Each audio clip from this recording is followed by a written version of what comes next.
D? Yeah, man. Well, turn it up, man. Let's just go in and, like, kill all the orcs, right? They're the bad guys. Who gives a shit? We just hack and slash and we loot their dead bodies, right? Hack and slash, kill them all, you know, conquer the infidels. Boy, that campaign sounds like a barrel of fun, doesn't it? Mazes and monsters is a far-out game.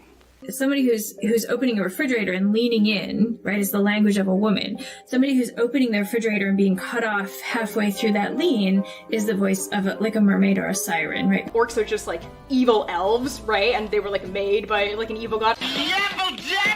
Honestly, guys like me can't leave soon enough. You called down the thunder, well now you got it. We want this dwarf to be the dwarfiest dwarf. Right. We want the elf to be the elfiest elf. And just the dashiest dash of Tabasco. Their voices need to carry across water. I'm a creative. It's a huge drain, right? Because fans can be awful. You're not in Transylvania anymore, Crystal. We don't talk vampire. When you say white lives matter, they don't. White lives don't matter because white lives aren't a thing. I disagree. I disagree, Gary. Lutherville, Marina Del X, Otisburg. Otisburg? Where's this monster? She's got her own place, man. Otisburg? It's a little bitty place. Otisburg? Okay, I just wipe it off. That's all. It's a little town. Okay. We'll do it live. Okay. We'll do it live. Fuck it. Do it live. I'll write it and we'll do it live. Fucking thing sucks. In 5, 4, 3. Great sandwich.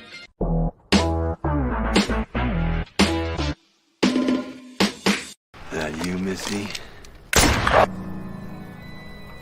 I hate Pinkerton. I love Pinkertons. How are you all doing?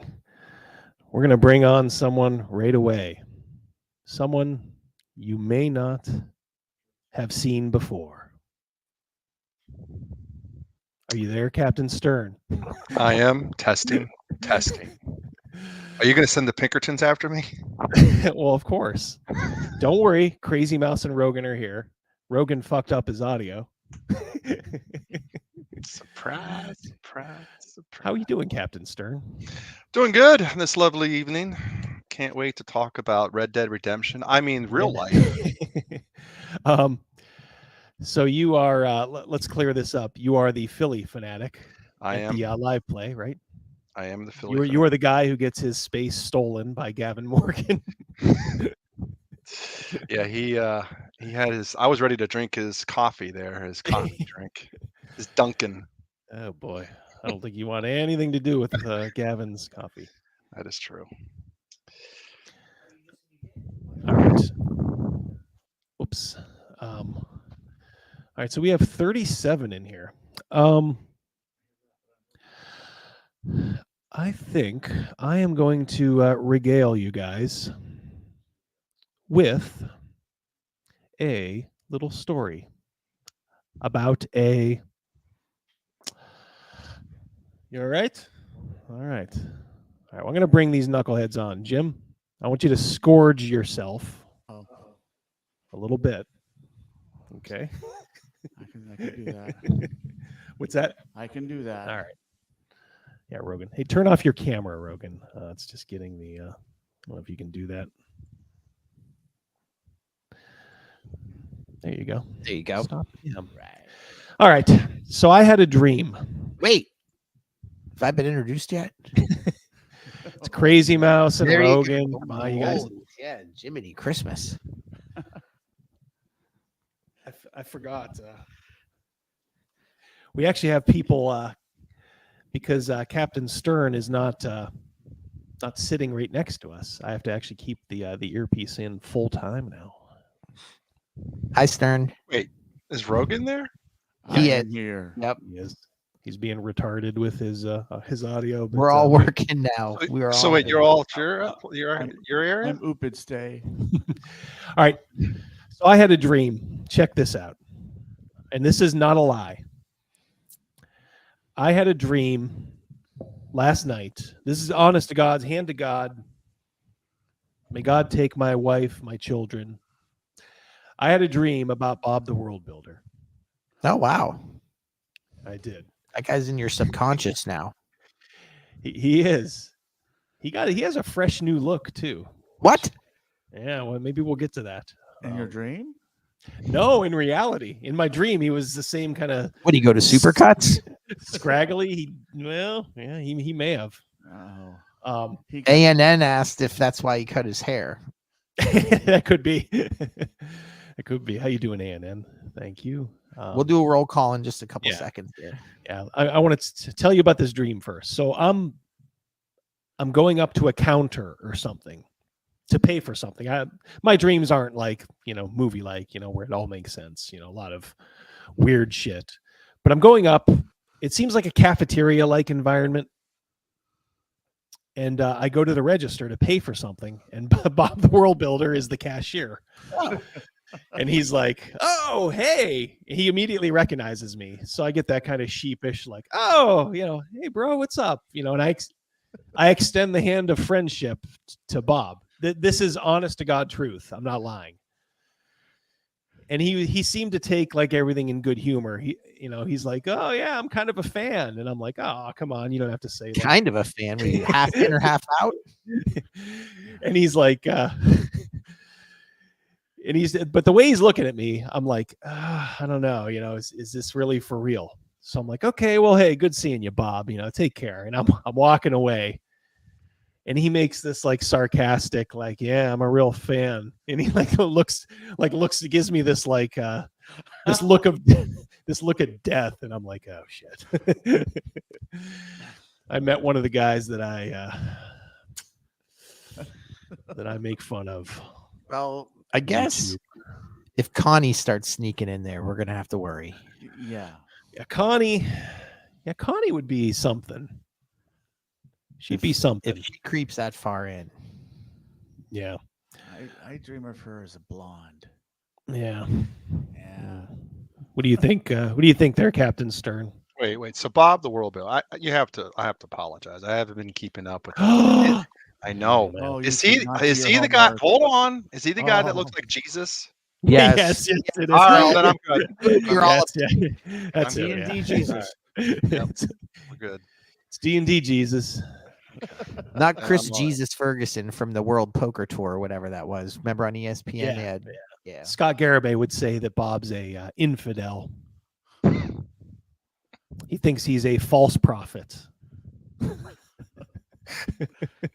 Mark C asks if that's when he rips off the mask to reveal the lizard he is, which is funny because in our group, when we're all joking around, if anybody remembers the show V, we always talk about which people are V's. We just talked about it a couple weeks ago. Yeah.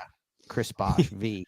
So if that's what you were going there for, Mark, good pull. Hit us right in the feels. And that you might suspect that it is a dream after all. But yeah, it was just really weird seeing. I don't know, just seeing one of these people in your dreams. It was a little unsettling. It's the first YouTuber I saw in my dreams. Yep, eating the mice. I was gonna put a piece in the intro about you, Crazy. I'll do it. All right. Cal, everybody. And Cal, you've got protecting. Ain't nothing gonna get past these two. Pete and Reed were sitting on. Which pronoun among the damned wants to know which pronoun did you introduce yourself as? To Bob the Builder. All right. Well, is everybody. Let's see if we have enough people here. We got 44. In the craps world, that's a hard 8. Mm-hmm. Yep. If any of you crap players are out there. Well, let's go into it, shall we? We've introduced everybody. We've got Crazymouse, Stern, and Rogan here. Stern, we'd love to get you in studio sometime if you could ever make the trip. Oh, that's kind of a distance. I don't know if I can Yeah. make 8 blocks. 2.5 blocks. When we're doing in studio, shout out to Rogan. He has to drive the farthest. His is maybe like a 15-minute ride, would you say? Yeah. 15. Stern and myself live super close to Double D, and Gavin just lives a hop, skip, and a jump. He just takes the highway. That's right. Less than 3 miles. All right. For sure. So we all know why we're here. Let's get stuff. Let's spew it out and hash it out, shall we? Let's do this. Magic publishers. That's Wizards of the Coast. Also D&D publishers sent Pinkertons, the old strike busters from the Old West, to a YouTuber's house to retrieve leaked cards. This is from Polygon. Garbage site, but I think they broke it, so figured I'd go with them. When Magic the Gathering cards turned up on YouTube last week, Wizards of the Coast sent Pinkertons to retrieve them. The resulting confrontation reportedly frightened one woman to tears. Like a home invasion? Yeah. And resulted in the confiscation of nearly 24 boxes of cards by the Pinkertons. Wizards confirmed the incident. They didn't even deny it. Wait, is this legal? You know, that's I think it's I did a little searching myself, and I have an opinion on that, but I'm sure other people might have a better perspective. Well, we'll hash that out in the end. We'll ask the chat too. All right, so Wizards confirmed it, and meanwhile, the presenter denies anything illegal occurred. All right, so at some point on April 20th, YouTube channel Old School MTG. We'll watch this video. Give him I don't know if he doesn't seem to be a crazy guy, so give him a little love. He's got like 5K subs, so he's doing okay. Let's help him out. Published a video showing the opening of a box of collector booster packs from March of the Machine, The Aftermath. Emphasis on The Aftermath. Just one of 22 boxes, it said, were purchased from an acquaintance. Little has been revealed about the set so far, which is not expected to arrive in stores until May 12th. As a result, the video is quickly downloaded and used as fuel for reaction videos all over the internet. Later, on April 22nd, Old School MTG published another video explaining what had happened. All right, so let's watch that right now. Welcome back, Cardboard Warriors. How's everybody out there doing today? It's been a crazy month. It was a really crazy morning. I got up and was doing some videos, recording some videos, and I recorded a regular March of the Machine collector's box opening before the events unraveled of the morning. So that may be a little confusing what I'm saying in that video. So take that with a grain of salt. Right after I got done with the video, dogs started barking because somebody's knocking at the door. I come out and my wife's answering the door, and it was the Pinkertons. If you're not familiar with the Pinkertons, can you imagine this, waking up and just having like a picture? I'm just having my bacon and eggs. I wonder what they look like. I mean, it wouldn't be hilarious if they dressed like Old West, like a cowboy, with like a trench coat, a duster. Yeah, maybe a fedora instead of a cowboy hat. But yeah, holy shit! check them out. Yeah, it's like kind of a big deal. They're the largest private security firm in the world, I think. The big heavy hitter guys. Anyway, they come knocking on the door to recover the stolen product from Wizards of the Coast, which was the March of the Machine Aftermath stuff. It wasn't stolen product, just to clear the record. As far as I know, nothing was stolen. What I believe happened was the names are too similar. March of the Machine Aftermath. And somebody screwed up and sent out the wrong cases to the gentleman that I bought the boxes off of. Because when he sold me the stuff, he said he was selling me March of the Machine collector's boxes, not Aftermath. He's not a Magic guy. He's a more Pokemon Yu-Gi-Oh guy, I believe. He just does Magic because it's all, all the card games. He just does them all. But he didn't even know what Aftermath really was, I don't think. So I don't think he stole anything. I think it was just he got the cases thinking they were March of the Machine, sold them to me thinking they were March of the Machine. I bought them thinking they were March of the Machine. I didn't know until after I gave them the money and opened the box to look at the boxes inside that they were Aftermath. So, because they still just like say March of the Machine on the outside of the boxes too. So I don't know. I don't want to get too much into the story. The video. So let's ask the uncomfortable question here. Do we believe this guy? I do. I think he seems like a legit guy. It just got mixed up. Like, he's right, March of the Machine, and then there's also March of the Machine Aftermath. But the guy that sold it to him, it sounds like, it sent it to him, and he didn't know what the hell it was. He's like, "Oh, I'm just sending this to him," and they got it mixed up. Yeah. It sounds like a legit dude. I agree, but I have to question. He bought how many boxes? 24, right? 24 boxes. Now, back when I did Magic for a little while, quite a few years ago, it was like $80 a box, 90 bucks a box, and this was 20 years ago. I can't imagine how much a box is significant now. It might be the same. I have no idea. So a dozen boxes. I mean, that person, whoever he bought them from, is a dealer. Right. Oh, for sure. Yeah. And it is this guy's channel, so you can probably see why he's doing this. I don't know. Maybe he has a side business too. Maybe he sells on the side. I don't know. Like just busts them open like baseball cards and sells certain ones. Possibly, yeah. Yeah. But he's also got a YouTube channel where he can open this shit up and be like, "Hey guys, look what's in here." So I'm just saying there is motive here. I'm not accusing. I'm just saying But here's the thing. If you're Wizards of the Coast, you know what you do when you see this? You bite your lip and just say, "All right, what went wrong?" Right. And you let it go. Right. Or you tell them to take down the video and ask for the cards back, and we'll give you a reward, or get you the right stuff plus a discount or something. Not fucking sent to Pinkertons. Sorry about the F word. All right, that's it was my bad. Dropping F-bombs already. All right, yeah. It's a family show. Getting this R-rated already. Holy cow. We always thought we had to worry about PG-13. You're allowed one. Fuck. Ouch. The Pinkertons actually gave me the number to somebody at Wizards of the Coast that was asking them to have me call them.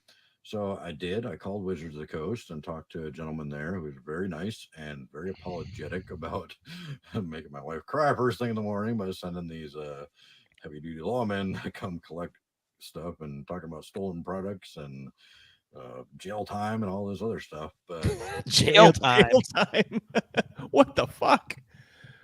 What is going on? Holy shit. They don't believe that we stole anything, which we didn't, and they don't believe that. I don't know if they believe anybody really stole anything or if it was just an accident or whatever, but they needed the product so they could they wanted the product back so they could try and figure out where the hole was so they can plug the hole. All right, so they're trying to get it back so they can trace it. I mean, but they already know who this guy probably already told them who his vendor was, right? You would think. I mean, it's not a real deep mystery, is it? No, can't. Just I got him from Joe. Yeah, exactly. All right, we got to connect all these dots here. It's the old Charlie Day meme. Yeah, it's just 2 steps. It went from Wizards to this Joe guy to the YouTuber. Stern is sending you private messages. Are you seeing those?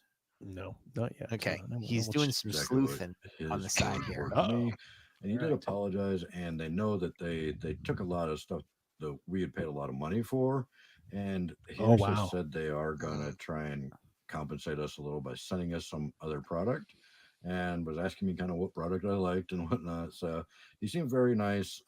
Wizards of the Coast is not being very they're not being rude about it or anything. They were being very cordial and apologizing that they had to go to drastic means by sending the Pinkertons to my front door.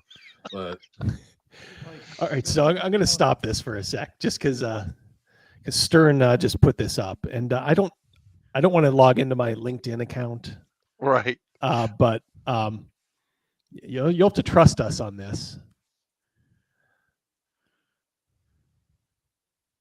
All right, so this is it, right, Stern? This is him, Robin. If you go all the way down, yeah. Or you gotta looks like you have to. Yep, there it is. Up, right there. Director, Pinkerton Consulting Investigations. So this is the security guy for Wizards of the Coast, Hasbro. Mm-hmm. Robin M. Klimek. Robin, if you're out there, we'd love to chat with you. Yeah. Log in. Tell us. 12 years. Yeah, so that's a good catch. I don't know if anybody else did, but Director Supply Chain Security. So he was just calling his buddies. Yep. Hey, go get those those packs. We need you to lean on some soft YouTuber. Yeah. Let's do the shakedown. Where's that guy? Where's he located? Do you have any idea? I don't know. What region of the country? Chad, if you guys know. They are. Who, Robin? No, no, this guy. This guy. Oh. If they can send me some product to make up for the loss of money, so we'll see what happens with that. I'll let you guys know. All right, so I think he's basically. I'll just go ahead and read. So I think he's just kind of relating it because he released a shorter but more urgent video after this. So we'll go to that. I got up and recorded some video. The presenter said. Right after I got done with the video, dogs started barking because somebody was knocking on the door. I come out, my wife's answering the door, and it was the Pinkertons. Name Pinkerton should ring a bell for our American readers. The modern-day Pinkertons are descended from the original Pinkertons, just founded in Chicago more than 170 years ago. Companies played a role in major historical events, not the least of which its stint as a violent, strike-breaking private paramilitary force in the late 19th and early 20th century. It's now brutal. Oh yeah, now a subsidiary of Paragon Systems, which currently counts security and loss prevention among its many services, and strong-arming soft YouTubers, I guess. Right. Wizards confirmed to Polygon that Pinkertons were involved. Is nobody there giving them the sniff test? Like there's no normal people there anymore. No, because any normal person would say like, wait a minute, what you're sending who? The Pinkertons? That's insidious. Yeah. Why are you? No. If you want to do this, don't use them just because people will make fun of you for it. Send Pete from the mailroom. Have him go check it out first. Yeah. Didn't Chad work for Blackwater? Well, send him. Yeah. Jeez. Send Jake from Chinatown. Do what you got to do, but don't send the Pinkertons. Send Jake from State Farm. Send Jake from State Farm. Do what you got. All right. So he's as he said in the video, his wife, or he was very apologetic, but his wife was kind of crying, obviously. It's these two goons come to his door to collect stuff and talking about stolen products and jail time. But they don't believe we stole anything, which we didn't. All right, so this all sounds like, okay, well, it was all clean, right? They just, 1 sec here. So they just kind of came in and just retrieved it and said, you're not a bad guy. But. Anytime you got to say word but. But. Ignore everything I just said. Here comes the important So here comes that after. I can't believe this. So this guy, he gets pretty. All right, so we may have to watch an ad here. All right, Guardians. On May 5th. Are you ready? I am. Oh, when I left Earth. You want me? Welcome back, Cardboard Warriors. How's everybody out there doing today? Oh wait, this is. All right, this is not what I wanted. This is the same one. One moment. You guys talk amongst yourself. I'll give you a topic. Let's do a real quick roll call. We got Bleeker, Cal, Charlotte, Travis, Malachi, Erad. Hello, everybody. I've not seen a Panther yet. If Panther's out there, I want to say shout out to him. Jeff, Tora58, thank you for the support. ANN, Among the Damned. Yep. Thank you all for coming. Yeah, absolutely. You are loved. All right, so let's go back here. All right, so this is the follow-up. Only 3 minutes. But listen to what he has to say here. So it's not as easy as just, the guys came to the house, said, well, you did wrong, so we're just here to take this, You know what could have happened, but you're a swell guy. You're a good egg, so nothing's gonna happen to you. We're just gonna take your fingernails. yeah. Let's see what these guys did actually. Welcome back, Cardboard Warriors. I'm not going to do any openings right now. I just wanted to update some people on some news that I just found out a few seconds ago about the whole situation with the Pinkertons coming to my house. I'm just cleaning up some cards from a box opening that I'll try and post later, collector's box opening. But we went outside to do a couple things, and one of our neighbors came over. And come to find out, apparently Friday when the Pinkertons showed up here and we weren't home, they decided to take it upon themselves to go knocking door to door on our neighbors' freaking houses and harass our 70 and 80-year-old ladies next door, asking information about us, saying that they had an appointment with us that we were supposed to be here for and we didn't show up. And what are we thinking so far? Now it's getting a little yeah. Grandma's ready to give him some cookies. Yeah. They swat him out of her hand. We don't have time for cookies, lady. We're here on business. Mow your lawn while you're at it. Hasbro's version of the KGB. Yeah. You know that reprobate you live next to? Trying to kind of grill them for some information about us. And that is just way over the line. I mean, this whole thing's been over the line, but that is, come on. I mean, so I think this guy took kind of an even keel.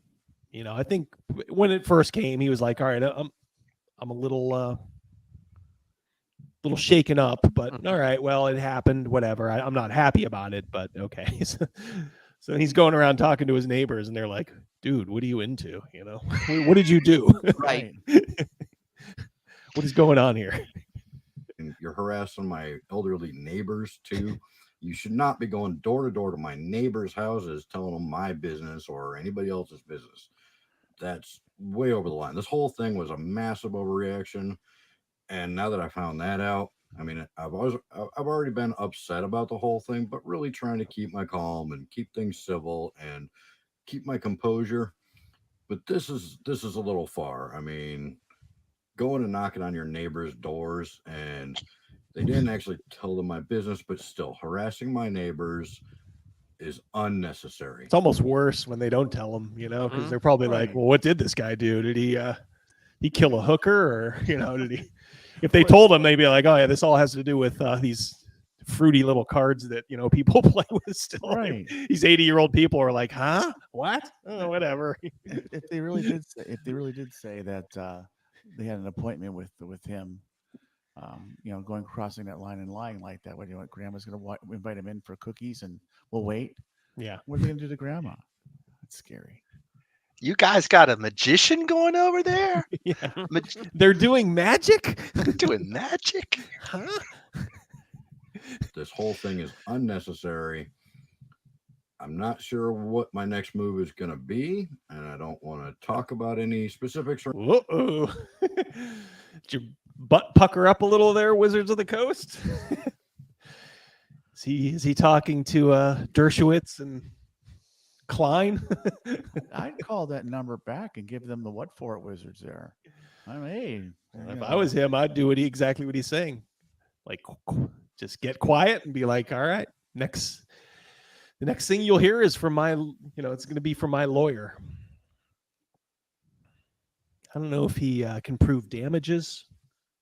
His wife, he did say his wife was crying. That's emotional. Mm-hmm. Don't you have to have a warrant for this stuff? I don't get this. That's the thing. Yeah, I don't know with them. Since they're private, they're private police on hire. They have to follow pretty much most of the same laws as regular police, but they're also excluded from a handful of other things. It's it's a gray area with the Pinkertons. It's a gray area. Like this is the perfect homeland mercenary group. Super chat from Zoyin Podcast. Thank you, my friend. Here's $5 towards therapy. We're having Bob in your dreams. Thank you. I will need it. I'm not lying here. The last 2 days, I was not myself. Double D's not myself. I woke up today and I was like, thank God, because the last 2 days I had a low grade headache and just I don't know, just like a little minor sniffiness. So I think I just got a little bit of a bug to that. Me and Double D text every morning. Yeah. And he told me about his headache. Yeah, I was the one day and couldn't sleep. Yeah. So. Well, at my age, it's like you never know. Is this the beginning of the end? Am I going to have this headache for the rest of my life? You think this stuff, but I woke up, and I don't know. Maybe because it was last night. Maybe Bob was the cleansing factor. Wow. Maybe Bob cleansed my mind, Zoyin. Ooh. Also, you might know. No one will know for sure next year when we're all at that summit together. D&D Jesus took that headache away. Oh yeah. I got a Jesus story for you. I was in Atlantic City shooting craps, and I was just getting my clock cleaned. And some guy came up to me, looked just like Jesus, and he goes, there's crap tables upstairs. And I was like, holy shit. I went upstairs and lost all my money even more up there. Fuck you. I think he meant heaven. Yeah. Put that back up if you could, Crazymouse. Throw it back up? Yeah, I did not get to the end of it. We will read every word of every super chat unless it has the N word in it or something like that. All right, so Rod Burgundy. He'll read whatever he puts whatever you put in front of me. Yes. Also, I might need therapy. Yes, you might need therapy. Can't stop watching JSG videos. Oh, well, I got great news for you. Stay tuned. Wink, wink. You ate way too much popcorn. Thank you, my friend, again, for the $4.99. Mucho gracias. Thank you very much. That is going to the fund to offset a dozen microphones. So. Right into the jaw. Yep. All right. I had a question for one of our, it's way back before. Is that legit? Someone here is from Italy. Did anybody see that? I did see that. Mamma mia. Yeah, right here. All right. Are we from across the pond? Bellamy, he's been here before. Yeah, but I never knew he was from Italy. Yeah. Yeah, I think I recognize that name. Unless the Bob effect is worse than I thought. Maybe, clouding my mind. I mean, I don't think so. So. Yes. Greeting, mangia. Skin and bone. Skin and bone. That's the extent of my Italian. Glad to have you from all over the world. We got folks from Australia where it's the early morning work hours. We got it's Italy, Tennessee. Bleecker says. Womp womp womp. Bleecker was cracking us up last week like nobody's business. Yeah, keep it up. All right, let's forge on. Or anything like that, but harassing your neighbors. Come on. This, if Wizards had just called me or emailed me, we could have handled this totally civilly. I would have cooperated. That's what I could said. have sent me a call tag for the product and replaced it with the product I actually ordered, and everything would have been fine. They did not need to send these, Pinkertons to my house, and they definitely. I'm picturing the SWAT team from Christmas Vacation. Yeah, I'm still stuck like Stern, and just a couple guys in a trench coat, like fedoras down over their eyes, just like, boy, you made a big mistake. Just shoving their way into the house, shoving that badge. You know what this says? We're the Pinkertons. You called down the thunder. Now you got it. That's fitting. That's in there this right, week. Yeah. Yep. That was in last week. So I know that's foreshadowing. It was prophetic. Yep. Self-fulfilling prophecy. I see any illegal magic cards, I kill the man on sight. It makes it sound like this guy was like in Ocean's 11 and like stole all these cards and shit. He just bought them. It's like, what? I have my receipt. Yeah. But It's just who in their bizarre. right mind And buys 12 boxes? That's suspicious. I don't know. Need to go to my neighbors' houses and try and grill them for information. This is nobody's business but mine and Wizards of the Coast, and my neighbors definitely shouldn't be involved.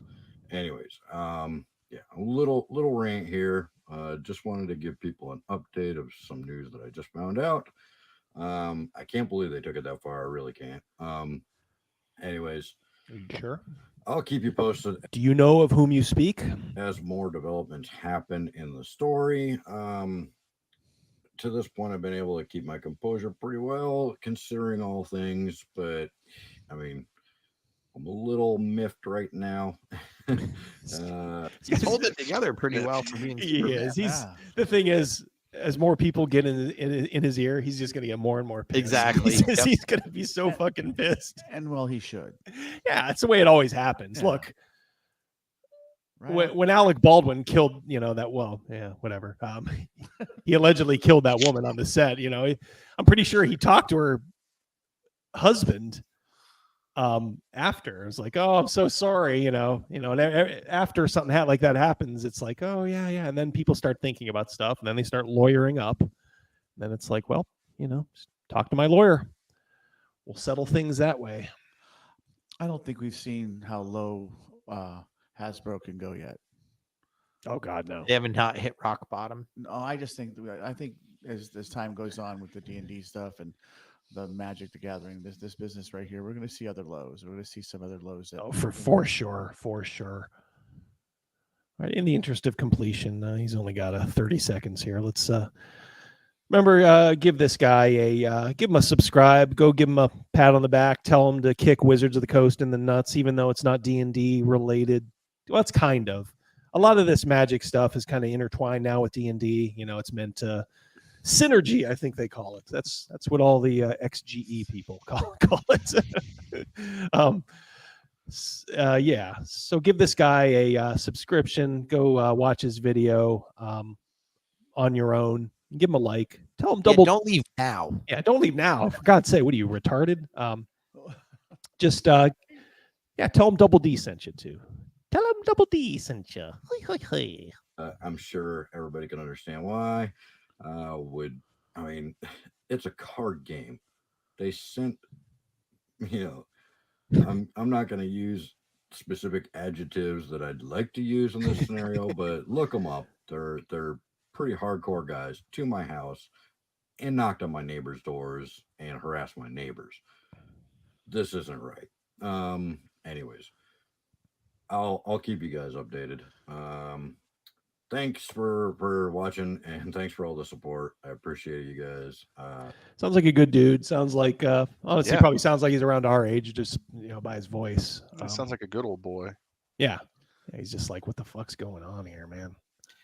How did I get myself in this? I thought I had a scoop. He pictures Surly pictured Raiders of the Lost Ark. I pictured the guy from Inglourious Bastards, Christopher Waltz. Oh yeah, you're going full bad guys from Germany, huh? Well, I guess that this guy from Raiders would be too. Yeah, I don't know. Well, first, like I said, what a disaster. Why would you do this? I mean, I understand why, but I think it's to cause big ripples. I really do. I just think that I just think that Hasbro's partially imploding to a certain extent. I just just jumping in the mud puddle right now, trying to splash as much. Yeah. And making Carter's for I apologize, but making Carter's fearful. Carter's. Rogan does not like card people because he had to deal with them. He worked at a shop over the years. Yeah. So he derisively calls them Carters. I could tell you stories. Double D, by the end of the live stream tonight, you got to find a picture of this Bob the Builder new haircut. All right, I will. Someone else just mentioned it now too. Bruno. Stick around. We'll use that as bait to keep you around. All right, so we have we have the official line, but it's not official until Scott Garibay weighs in on it. Right? Chat, back me up here. Bring it. Is anything official until Scott puts his 2 cents in? In the middle of a dash. What was that you called him? The discount Randy Savage. That's it, yeah. Dragons, and we're going to talk about. Oh, yeah. Gonna talk about some Pinkertons today. Yeah. We're gonna snap in. That's right. Gonna pick up my DoorDash. Stern, last week we were trying to figure out which app this guy works for because he was circling a CVS, which could be a shop and deliver from Instacart, could be a shop and deliver from Uber Eats, it could be a or he's looking for his favorite hooker. Who knows? No, he's he when you see this guy. Yeah, oh, really? Well, yeah, actually, he would need. So he could be looking for a hooker, but it was Dollar Tree Randy. We're pretty sure he's a gig guy. Dollar Tree Randy Savage. Let me tell you something, Astro Boy. When I get my hands around your neck, oh yeah, it'll be a bad day for you because Wizards of the Coast has its #1 supporter in me. Pinkertons, a private security group and detective agency since 1850, and the seizure of Dungeons and Dragons components. What a great effort he puts into his videos, huh? It's dark. Driving down a seedy alley. Yeah, it does. It looks so. I don't think he understands the meaning of that word. Oh God, no. Woo! Let's go. All right. You called it. Woo! Right. Woo! Put a little Ric Flair into his Randy Savage. Here we go. All right. So, breaking news. I'm not breaking the news. I'm simply reporting on the news that broke yesterday. Thanks for clearing that up, Scott. Yeah, we wouldn't have been able to figure that out on our own. Because everyone is oop and stay. Oh, brother. All right. So here at Channel Garibay, or like Channel Garibay. It's like a brand. We have limited resources. So this is Yep. Sure do. Hence the second job. But he does have a discount gas card. Here at Chez Garibay. This is, so I looked at an array. This is a pretty major Dungeons and Dragons event, okay? And I looked at an array of news sources, and I collected those up, and I'm going to summarize the situation for you as I understand it, and then I'm going to give you my commentary on this breaking news, right? Now, since we have limited resources at Channel Garibay, you may, if anything I say doesn't match what you know or what a source that you read says happened, let me know in the comments below. One, it helps anybody who's reading the comments to understand the story better, right? And two, if at any point I ever make a significant misstatement, it gives me an opportunity to correct it in a future video. All right, we got all that unpacked. Let's get to the meat of the video. I felt like that was a disclaimer that he needed to read. He was carrying that on his shoulders for a while. Jesus, Scott, get to the point. Stop wasting your viewers' time. Okay, so that we all understand the situation better. Okay, so first of all, let's talk about the Dungeons & Dragons components that reportedly were seized from someone's house, right? All right, so you can see his mental illness here. And I'm not lying. This guy is mentally ill. Yes. So he calls Magic the Gathering cards Dungeons & Dragons components. He doesn't know the meaning of the word. I just don't like this guy a lot. Yeah. Guys, just dingy, driving down these dingy streets. It's like a noir video. Maybe he's onto something here. If he just changes tone a little bit, maybe put some of that seedy music on. Yeah. He's an NPC from World of Darkness. Yeah, I can see that. okay, by the Pinkertons at the request of Hasbro Guardian Dungeons and Dragons. Okay. Hasbro Guardian Dungeon. What? What's that mean? What does that mean? Full fantasy here. Hasbro Guardian Dungeons and Dragons. What the fuck? Scott. Bleeker's. I'm telling you what, Bleeker's on a 2-week streak, man. He is cracking me up. His mom's on the hood. That was funny. Bleeker makes us laugh. All right. Man. That dude cracks us up. Crazymouse is like an old school call screener. You know, you got to get through him. You know, and if you can tickle his funny bone, or you could just super chat, and that you go right to the top of the line. You do go to the top of the list with a super chat. But I'm reading all these comments. If something just makes me laugh, I throw it right up. Does it? Hey, Tora, how you doing? Nice to see you, my friend. Yeah, what is he smoking? I don't know. You guys tell me in the chat.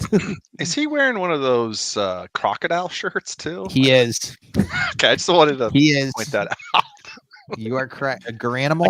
Like an Izod? 100%. Yep. Good Lord. Do they still make those? Well, he got it from a secondhand store. Yeah, Scott seems like a secondhand type of guy. He spends all of his money on Wizards of the Coast garbage. So there is this, Magic the Gathering, okay? I think some people use Magic the Gathering cards to play a game, a card game, right?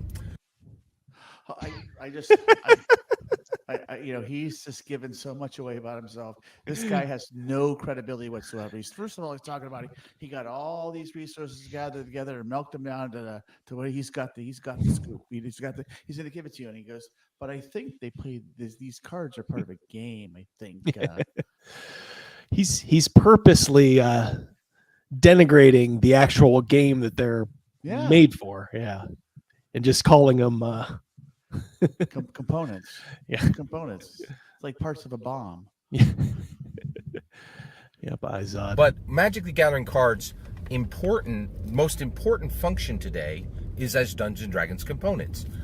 Not as game pieces. It's rip them open and just set them on top of your tape them to your DM part screen. of a pipe bomb is the nails and shards of glass that you put inside it. Yeah. So what got seized? March of the Machines Aftermath. What is that?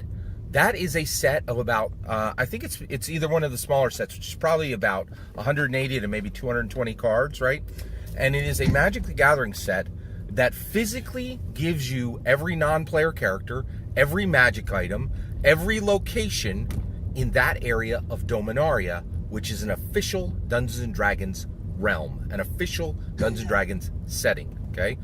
When did Dominaria, the Magic the Gathering realm, become an official Dungeons & Dragons realm? It became an official Dungeons & Dragons realm in August of 2018 with Planeshift Dominaria. It was written by James Wyatt. Okay? If he is an Uber driver, he probably told the passenger in the backseat, just tuck your head down. I'll get you to where you need to go. Don't talk. Passenger side, hug the window. Yeah. This is going to take a long time, and you don't have to pay me. Yeah. I do this out of love.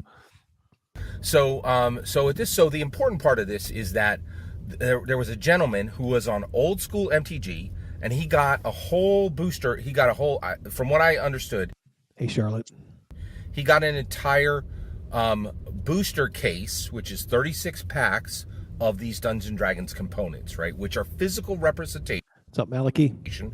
On cards of non-player characters, locations, magic items, and spells that all exist within the official Dungeons & Dragons realm, Dominaria, right?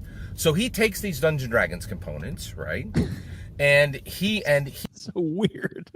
God, he takes these Dungeons & Dragons components. I refuse to call them what they are. It's like, oh my Lord. What the heck? He gets access to March of the Machines before the street date. He takes them onto his YouTube channel and he does this guy's old. This guy's OG, man. Opening a Reagan reveal of these Dungeons and Dragons components, right? These physical cards that show NPCs, locations, magic items, and spells that are all exist within the Dungeons and Dragons realm Dominaria, right?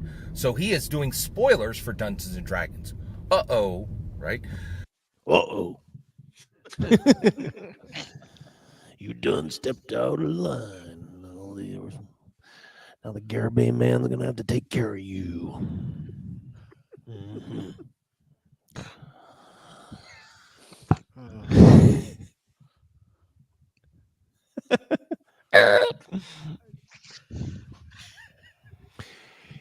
He's playing. It's like in Grindhouse, the Tarantino Rodriguez movies. Playing ship's mast with his mother strapped to the hood. Hold the flashlight still. Come on, Mom. Now, first of all, have you ever experienced this? I have. Let's talk about it, okay? Wait. And because we're going to talk about what happened and who was in the wrong, okay? So first, no, we're going to get a parable, a Garibay parable. It's all about him now. He's going to bring it home for us. Come on, Scotty. You can do this. You can do this. First of all, I am a comic book fan. Okay, I have bought throughout my entire life thousands of Marvel, DC, Image, cross-gen, his mom, Boom, and many other comic books from comic book companies. Right, so you might have had this experience. So I will go into the comic shop on a Tuesday night, and all right. Let's see where he's going with this. I think I know. And where I go, they literally put a sheet over this section, and they're laying out all the new books that you will be able to buy when you come in at noon on Wednesday, right? And did our local store ever put a sheet or anything? No. What the hell is he talking about? A sheet? No, and no burning cross out front as well. The heck? This guy is. They put that something else. He's giving all this detail, all this information, about the comics that he buys, and that just like, liars give all kinds of detail about their lies. An adult video store, guys. That's what it sounds like. He's getting them too mixed up. Yeah, we call it a curtain, not a sheet. Yeah. So you guys don't ruin the covers. We got to sell these things. Come out on Tuesday, okay? And I've seen this situation happen, right? So the person who's working it leaves the sheet off and goes over to leaves the sheet off of this new section, which is all books are only available on Wednesday, but are being put out on Tuesday night by the shop, literally under like a tarp, right? No, it's a tarp. What the hell? Oh boy, a tarp. Liar, pants. Like the inside of a shop is just gonna be like, all right, great, unroll that tarp. Yeah, like a baseball game. Yeah, exactly. Hey, look, maybe it happens. Maybe they don't have room in the back room to keep all the stuff that's not supposed to be put out. I don't get it. It's weird. Like normally, when I worked at Media Play, and there was a game coming out. We got it like a couple days before the game comes out, but we keep everything in the back room, and then we put them out on the day. I mean, I don't understand this whole sheet thing. Well, he's talking about like the owners just of these little stores probably just not wanting to do the work that right. day. They just put a sheet over it. But when we used to get the don't boxes look under that sheet. That's the shit that comes out tomorrow. Yeah, in other words, look under that sheet, as everybody's thinking. When I worked at the shop, they opened at noon, and we got the shipment in the day before, and that we show up at like 9-10 o'clock and start opening things up. Doing it day of. Oh yeah, doing that day before the shop opens, making sure that everyone who orders comics are getting their comics first, or bagging all of them. and then doing a count, and then they go. Well, it's like you can do everybody's pull list behind the scenes. Yes, To do all that first, and then on on the morning of, Right. all you're doing is ferrying out 30 comics Right. to put on your shelf. How long does that take? 20 minutes? Yeah, on 3 people. Depending on the shipment, it doesn't take long. It really doesn't. Yeah, I mean, you get an experienced staff in there who knows where everything goes. I mean, and if you love comics, I loved comics, but back then it was a joy to do that. I really enjoyed that immensely. Oh yeah. I haven't been to our comic store, and I went there one time to buy just like a role playing thing, but to get a comic, it's been 3 years at least. I have not been at there least, probably more. Which one? The one on Peach. The one that guy didn't tip the dasher. yeah, exactly. I took a guy's lunch one day as a DoorDash. There was no tip. The commie, guys, a certified commie, piece of shit. I haven't been there since we bought the house. It's 7 years. Oh wow. It's been 7 years. Yeah. I don't know. All right, let's keep going. Let's see where Scott's going with this, huh? The tarp off because somebody says, "Hey, I got a question over here. Can you come over to the desk?" Right, and there was only one person on that night. So one of the customers goes up and picks up and I could see like they were kind of did it real quick and sly, right? And then they brought it up later, and the person says, "Oh, I can't sell you this. The street date is tomorrow." And the guy's like, "You can sell this to me. Come on, man. What's the matter, right?" And so I sidle over, right? And I was ready to, kind of jump in because he's being a vigilante. Yes. I sidle over. Everyone's a hero of their own story, bucko. Grabbed him around the throat and said, "What you doing?" So you got a cigarette burn in the back seat. See, like in the middle of the thing. I see it. Cushion. Yeah. Someone was trying to escape. You can't break street date in front of old Scott Garibay. I know what's going on. I know it's wrong, right? I know. The street date is tomorrow, right? And if you think you can just sidle up and grab one of them on the sly and throw it in with your regular pole, that ain't right, buddy. Right? Like, you are doing wrong. You are breaking the street date, right? This is America, right? Home of the good, the brave, and the free, right? The good, the brave, and the free, or something like that. Whatever. Yeah. The yellow, the brown, the red, white, the blue. Dude, it's all kinds of wrong. That your evil aligned actions are not welcome, right? Evil aligned actions. Some guy just trying to get a book like 12 hours before it hits the street. Thanks a lot, Jack Reacher. Yeah. Oh my lord, dearie dear. In my humble opinion, that's what old school MTG was doing, right? This guy ain't. I hear he's all right. Yeah, he's gonna throw this guy under the bus. Our friend, old school MTG. Scott Garibay has no time for you, old school MTG. Does that concern you?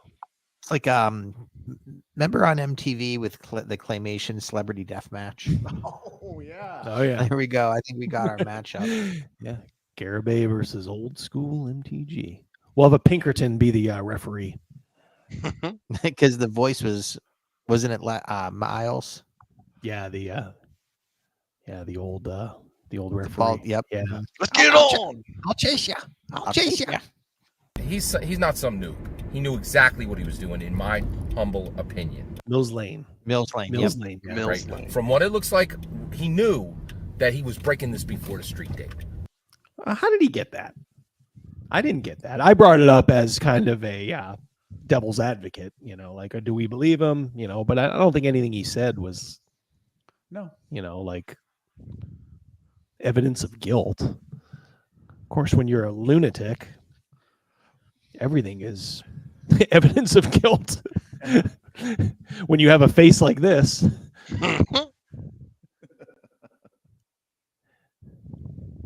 It's like the good, the bad, and the ugly when they do the and they freeze like the face and that's what you get. This guy lives off a diet of little bottles of Fireball and lots of Cheetos. and that ain't cool, right? That ain't cool. That ain't That cool. just ain't cool, guys. I don't go Stop trying to snagging be comics fucking off the big. rack on Tuesday when they're only supposed to be brought on Wednesday. Right. Now, if he comes out and he says that he didn't know and he was unaware, but Gotta like Mickey D's. He's picking it up. dude has a Shout out channel to Mickey about Oh, he's barking. Yep. He's barking. Get the dash. he's picking it up. those Dungeons and Dragons components, right? So he should know, right? So in my humble opinion, Hasbro dispatched the Pinkertons, brave Western detective agency since 1850. Oh, they were thugs. He's pumping up the Brave Pinkerton. nothing. Just go get that dash and deliver it. I want my fries. Union busters and murderers, you dog. His phone's blowing up from like his customer. Hey bro, where's my I'm dinner? watching this shit live. I see you at McDonald's. Yeah. My kids are very hungry. Highly respectable organization, right? And they were going there to get material that had been broken on the street date. It's not cool, man. So in my humble opinion, Hasbro did exactly what they should have, right? And it sounds like they did it very respectfully, and they had every right to do it. Made a woman cry. Made a woman cry. Yeah, that's harassed harassed the neighbors. Yeah, 80-year-old neighbors. You know what your neighbor's into over there? All right. You don't want to know. Yeah, you don't want to. You don't want to know. He's just Don't be peeking through their windows. he's such a no. He pulled up here. I can see how much is left in this video. this person is going to be waiting for their dash a little bit. He was breaking stuff before the street date, and that's not cool, right? And so that's my take on what happened, right? And I think the guy knew what he was doing, and I think he was doing it to get clicks. A lot of people do a lot of stuff to get clicks now, and it's tempting. I get it, right? Like I try hard to make sure I try hard, right, to live up to a ethical code on my channel. All right. He's got a code. Yeah. That code is you're getting cold McDonald's. Yeah, exactly. And you're not getting the tip. Garibay code. Right? And that ethics code is the Dungeon Dragons commentators ethics code, right? Which here's what I understand it to be now, right? Do the right thing. You don't break a street date on a Do the right thing. Do the right thing and don't break street. He's a pro, man. That's the code. He's in his own shit. Don't you know the golden rule? Yeah, it's not treat others how you'd like to be treated. It's don't break street. Okay. Person with all the gold makes all the rules.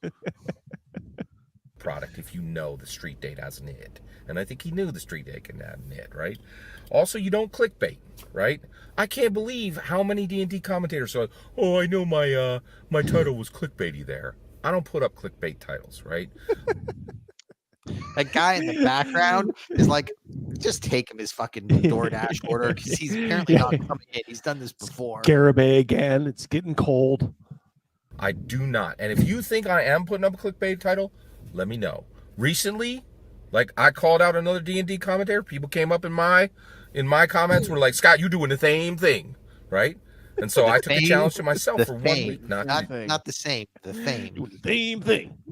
Uh-huh. This guy's an incel. You know, to change my behavior. And I kept that promise. You know? And so, you know, I try hard to make sure I don't have clickbait titles, right? And if I do, call me out, man. I'll fix it going forward, right? And so, you know, no click. Such a terrible video. Just terrible. I mean, that's why nobody watches this stuff. I mean, this stuff's got like under 100 views. Those crazy eyes. Yeah, googly, crazy eyes. He's as crazy as a shithouse rat. Yeah, very good point, Max. Are we looking at some appropriation here? Shame on you, Scott. Shame. Clickbait titles. You don't break street date. And, no clickbait titles. No street. You have a duty to the truth, right? You have a duty to the truth. You can't exaggerate. You can't use hyperbole. Now, here's the problem. I am a YouTuber, right? We got to put a little hot sauce on the taco. You know what I mean? Hot sauce in the taco. Oh, that's Double D. That's gotta get clipped. Sauce on the taco. That's gonna get clipped. It's gonna find its way into a future intro. You gotta put a little hot. You gotta put a little hot sauce on the taco. Speaking of that, my next dash, Taco Bell. I'll double up.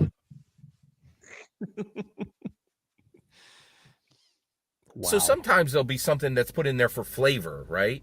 But you want to be truthful, right? And I'm trying to do that, right? And anytime I fail you as a D&D commentator, put it in the comments, and I will tell you, right? I am sensitive. I got a sensitive stomach from all the hot sauce. Yeah, it's all that hot sauce. What does he cry? Travis says he looks like a bugbear. He kind of does. Let me just tell you, I am a tender boy. Between you and me, right? I get a lot more negative than I do positive. Oh. And I think that's the case with every YouTuber, but we all forget. We go into the comments to read something delightful, and we find, like somebody fangs you with their fangs. Oh, my day was hard, so I'm just going to castigate you, right? And it's hard as a YouTuber, right? So, but I'm trying to grow. Don't watch this, Scott, please.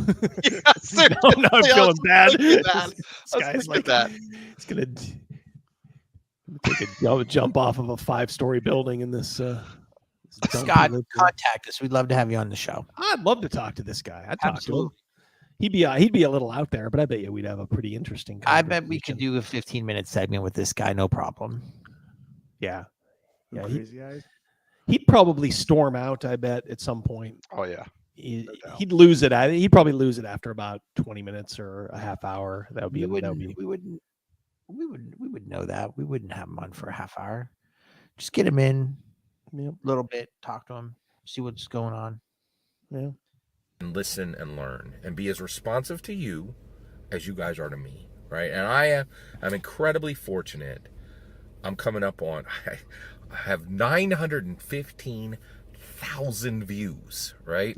And I'm coming up on 1 million, and I would not be getting there without each and every one of you. I have 2,230 subs. If I get 100 more subs, I will be over my highest point for subs I've ever been. I was at 2,300, went all the way down to 1,800, right? That's a whole story in itself. What the heck? What happened there? 500. That's what we want to know. Yeah. Get him on. Yeah, we'll get him on. Scott, talk us through this. Yeah, what's going on here? Negative 500 subscribers. Yeah, I did something to piss off all those people. I exposed myself. What the hell? He showed his third nipple. Yeah, he's got more subs than me, but like I said, his videos get there's no views on them. He's coming in on 1 million almost. Well, how long is that's collective? Probably over 10 years. Yeah, but I'm telling you,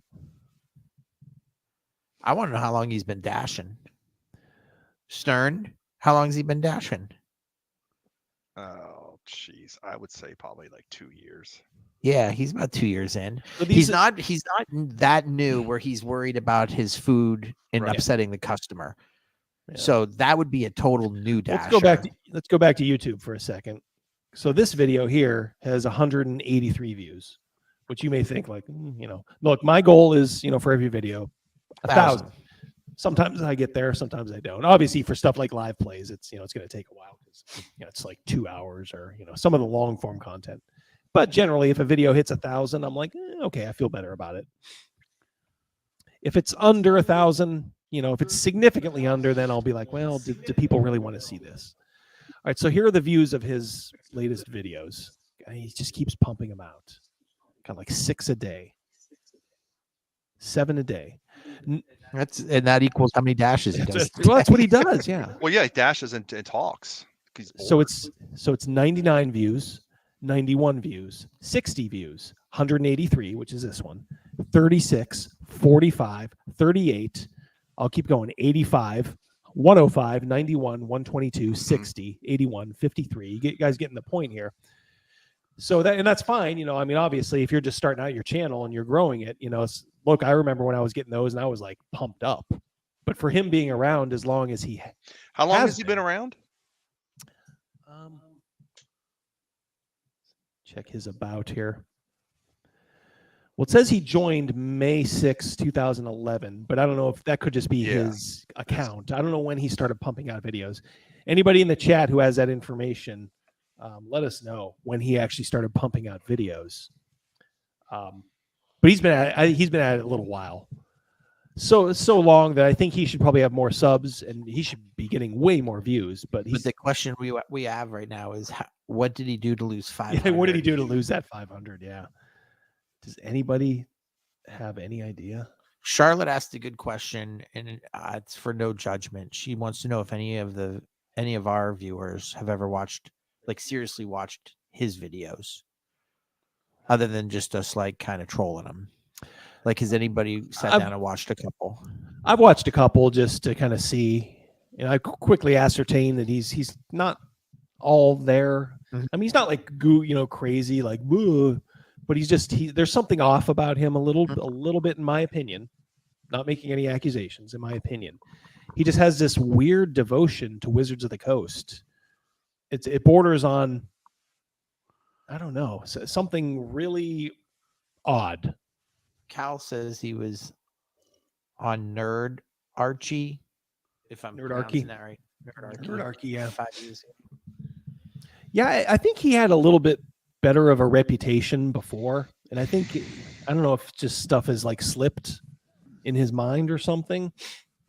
But I remember people saying oh yeah, this guy used to have some solid, and maybe I'll go back and see if I can find any of these videos where he supposedly had some decent advice or, Well, Does he do all his videos dashing in a car? We've watched 3 now, and they all are correct. Yeah, I mean, I'm sure they aren't all like that, but I think some he's wearing that mic. He has a clip-on mic on his shirt. Maybe when he actually does deliver this dash, if he ever does, maybe it'll be at someone's front door. Yeah. And here I am. The thing is, he's very deceptive in his, because he'll have thumbnails. Like, I'm going through his channel now, and he'll have thumbnails of different stuff, but then every video is a car video. Like, he did all of it. Now, I'm not saying that's always been the case, but it seems as though every video he does now, and he's just making a very basic mistake. You're just putting out way too much content. I mentioned this the last time. Scott, yeah, you have mentioned that. Please stop doing this for you. I want to see your channel prosper. Let's prosper together, Scott. But you can't put out 6 videos a day and think that people want to see that. They're just going to start tuning you out. They're going to be like, oh, it's another Garibay video, whatever. I'll get around to watching that at some point. Usually with us. Bruce has argued with him in comments before. Yeah. I don't know. He seems like he could be a difficult guy. But I'm so thankful to you that my subscribers are going up and my views are going up, and I don't take that for granted. And if he's happy with this, with 2,000 subs, it's like I said, if you're a young, I think I saw Max saying Max has a really good channel. By the way, if you haven't subscribed to Max, Reactionary Principle Gaming with Max Boivin, the based Canuck,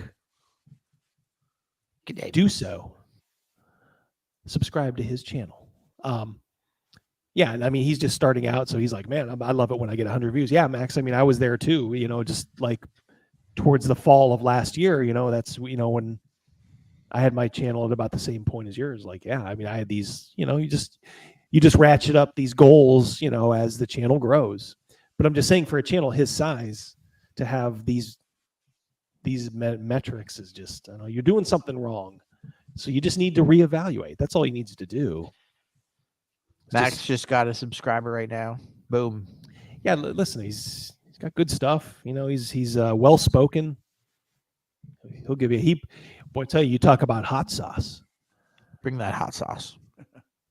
Max puts the mango habanero sauce on there. Mrs. Mouse got me a variety pack of hot sauces. It has 12 in it, and I'm becoming a hot sauce snob.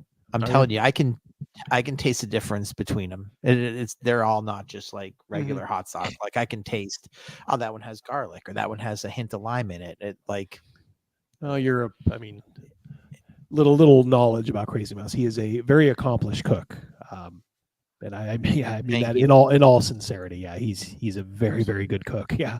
Thank you. Dinner was brought. I told Rogan doesn't know this. Double D does. Tonight, Mrs. Mouse made dinner, and KG, who begged me not to talk about her again this week too, was not feeling dinner tonight at all. She put it back. We usually bring out our dinner on a big serving platter, with all everything on it, and then everyone just kind of family style, Right. KG put hers back on the platter. Sorry. We got a super chat. Jeff Hatch, $10. Thank you so much, my friend. Big question for Double D. Are there any conventions you frequent? If so, what's your poison? And don't say Bud Light. Well, my personal poison is for beer, Yingling, always has been, well, for the last effectively 20 years. Yeah, for 20 years. For mixed drinks, I like a good gin and tonic. And believe it or not, I am also one of those absinthe snobs. Oh my gosh. Yes, I have a bottle of pre-ban absinthe upstairs. Cost your boy Double D a little bit of money, but I have a bottle of booze from 1910. So yeah, occasionally I like to do that, but generally when I'm out at a bar, I like a good gin and tonic. Double D, what conventions you hit up? Well, as we all know, I think we are going to try at some point here in the near future Origins in Columbus, Ohio. And but the one that we always went to was Gen Con. And I do know that it's run by lunatics, but it is a lot of fun. I mean, look. It might be run by lunatics, but we're not hanging out with them. Yeah, exactly. It's like you're not hanging out with them. I mean, trust me, there's like 70,000 people at Gen Con. You meet a lot of good people. And you'd be surprised. You think online like, oh, it's just, the gaming is just full of these, sparkle troll folks, and of course they represent there, but honestly they don't, at least when we were there last in I think 2019, yes, yeah, they don't really do, and they I don't know. Now look, I haven't played any games in the last 3 years, and I know they had a pretty draconian COVID policy, which is why of course we haven't gone, but I know they've let it up. And Justin Heads, yeah, absolutely real absinthe. I actually do know, I don't want to say quite a bit, but I do know a thing or two about it. He knows, hold on a second. He knows what he's talking about. You wrote an article in a magazine about it. Well, yeah, I did. He's published on the subject. Published, yeah. Yeah, it's getting back to that. Yeah, I can, look, if you're ever getting the absinthe, there's a lot of good resources out there. If it looks like Listerine, it's not real. Everybody makes that mistake when they're starting out. They get this bright green neon stuff, and they're like, "Man, this is the stuff Van Gogh went crazy on." Like, no, you're drinking like sugared. The real stuff doesn't have sugar in it. That's why you have the spoon. If you A&N wants to know about the spoon. I gotta maybe I'll show that. Maybe that'll be a good video. Maybe I'll show that. It would be because someone else. Where did it go? Justin wants the link of where your article is. No, I don't want to. I'm not quite. When I get fully doxxed, I'll do that. It was just kind of a little history, basically saying how the drink got a bad rap. Just kind of it was competing with the wine industry in France. How do you think the wine growers thought of it? This drink was pretty popular back then. And you know what? I'll say the benefit is a lot of people don't like the taste, and I don't particularly love the taste, but I can get through it. So I put a lot of ice in it. But if you can take it, it does give you sort of a different sort of buzz or high. I don't know if you want to call it that. It's not like effect. It gives you different effect. Gives you a different effect. It's not like, oh man, it's like psychedelic tripping. No, it's a very clear and relaxed buzz. It's kind of hard to describe. You know that you're kind of, in a different state of mind, but you're relaxed and you don't feel like you're calm, and you can kind of focus a little bit too. So I don't know, maybe some people would equate that to getting high or whatever. So I don't know. Anyway, if you want to try it, do it the right way. There's plenty of resources out there, for how much water you add. I like it cold. A lot of people, like the real snobs, will be like, oh, it's got to be room temperature. Ugh, no, not good. The green fairy. The green fairy. That's right. Dance with the green fairy. So yeah, maybe I'll throw that in a stream. I'll show you guys some of my stuff. Maybe I'll enjoy one or two. You can see if I get goofy. Oh boy, that'll be a day that me and Rogan are taking over the show. Stern will need you in house for technical support that day. I'll see if I'm correct on that clear high thing. Stern is our resident computer genius. Yeah. Oh, I wouldn't say genius. He's a teacher of computers. I teach computers. That's about it. 85% alcohol. It is if you drink it straight. You're not supposed to drink it straight. When you dilute it with water, which you're supposed to do slowly, that's where you get like they call it the loosh. It turns into essentially like a glass of wine or a mixed drink. So it's not that heavy. If anybody's ever doing like shots of absinthe, that you're doing it wrong. Well, you just know they're real cretins. Mm-hmm.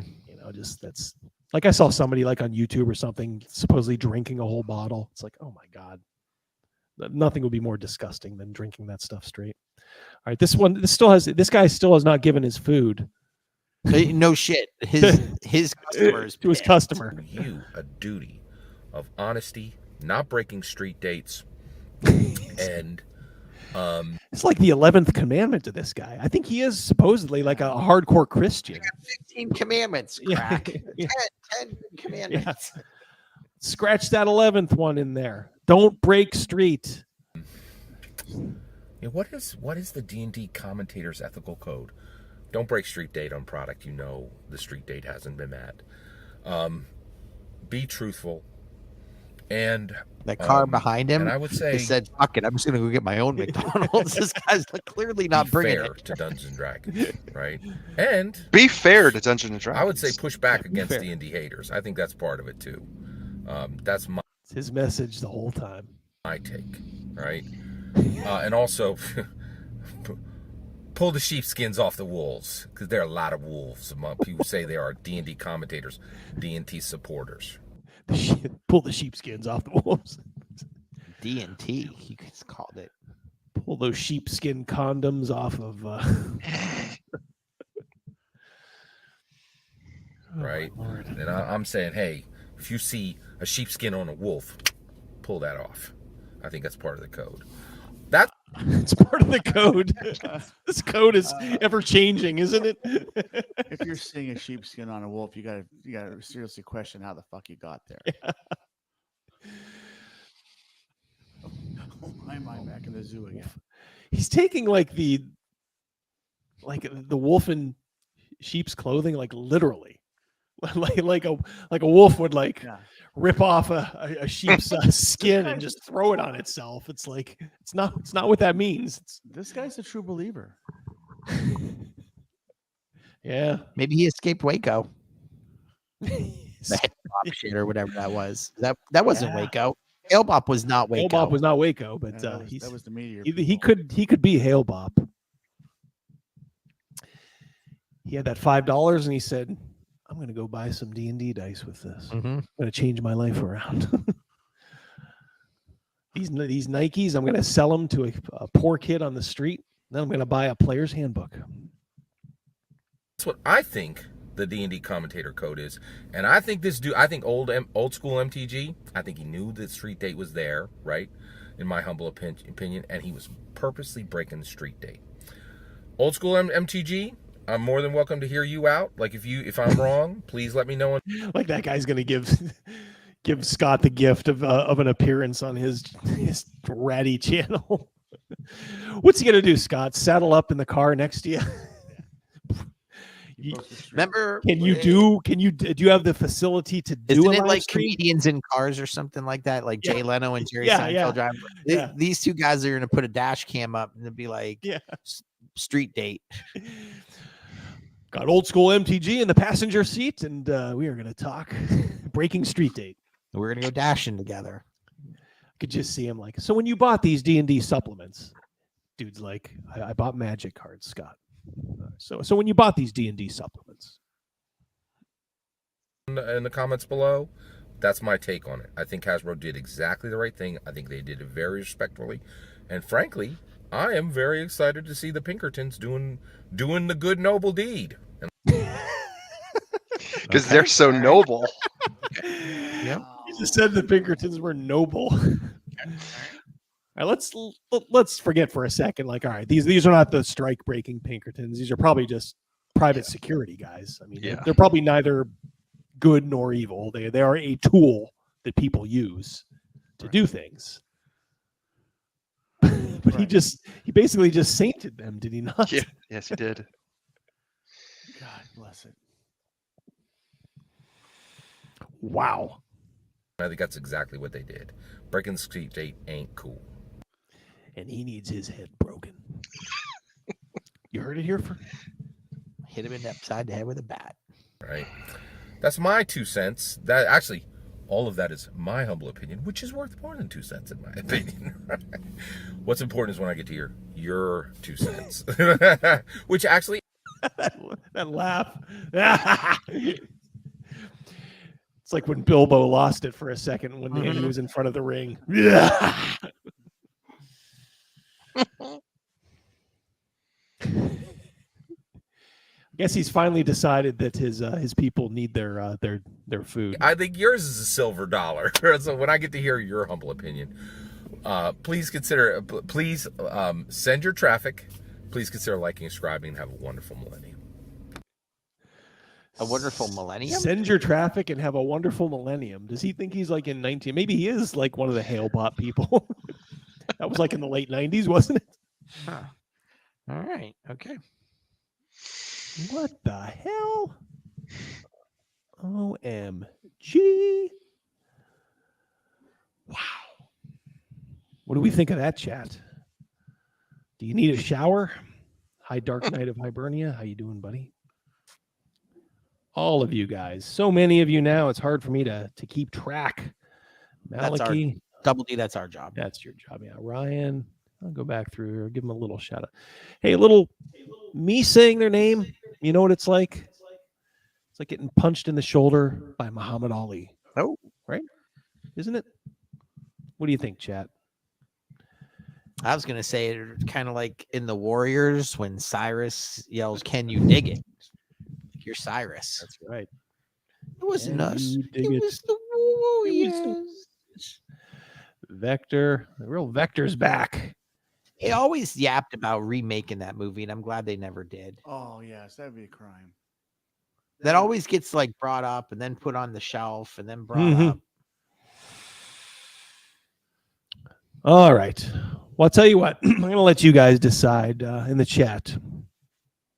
We could watch a Ginny video for one, or we could talk about the Dagger heart. The dagger to the heart of Wizards of the Coast from the Critical Role folks. What do you guys want to see? 1 for Ginny, 2 for Critical Role. Peppy, there is 73 of us in here. And if Panther was here to help me count, that is not 73. Panther. So Justin wants Ginny. Remember, 1 is Ginny, 2 is the critters. Do we have any critters in here? we got a Weisenheimer with a 3. Travis. Boy, it looks like it's equal almost. We got it. Somebody who just flat out put a dagger in there. TSR. Well, I sort of promised it, so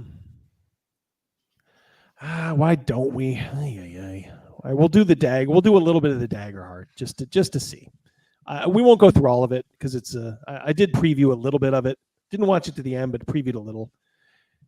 It's a little.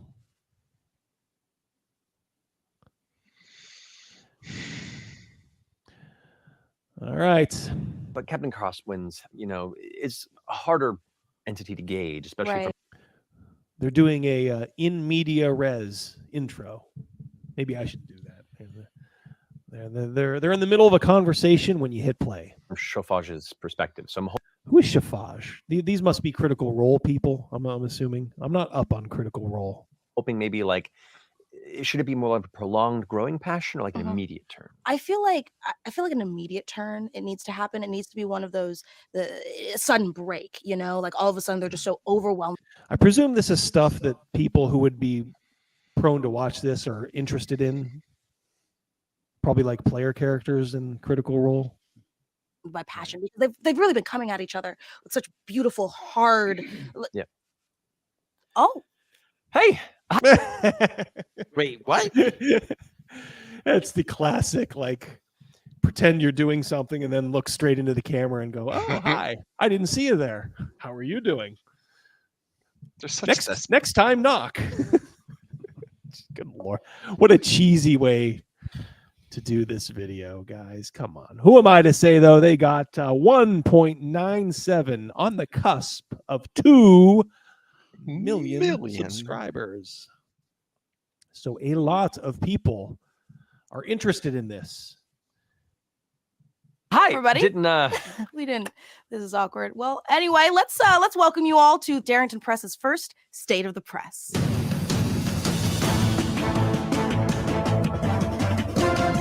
Who's the woman he's with? I don't know. Like I said, I don't follow Critical Role very much. I have no idea. Every time I watch one of their videos, I try to forget it.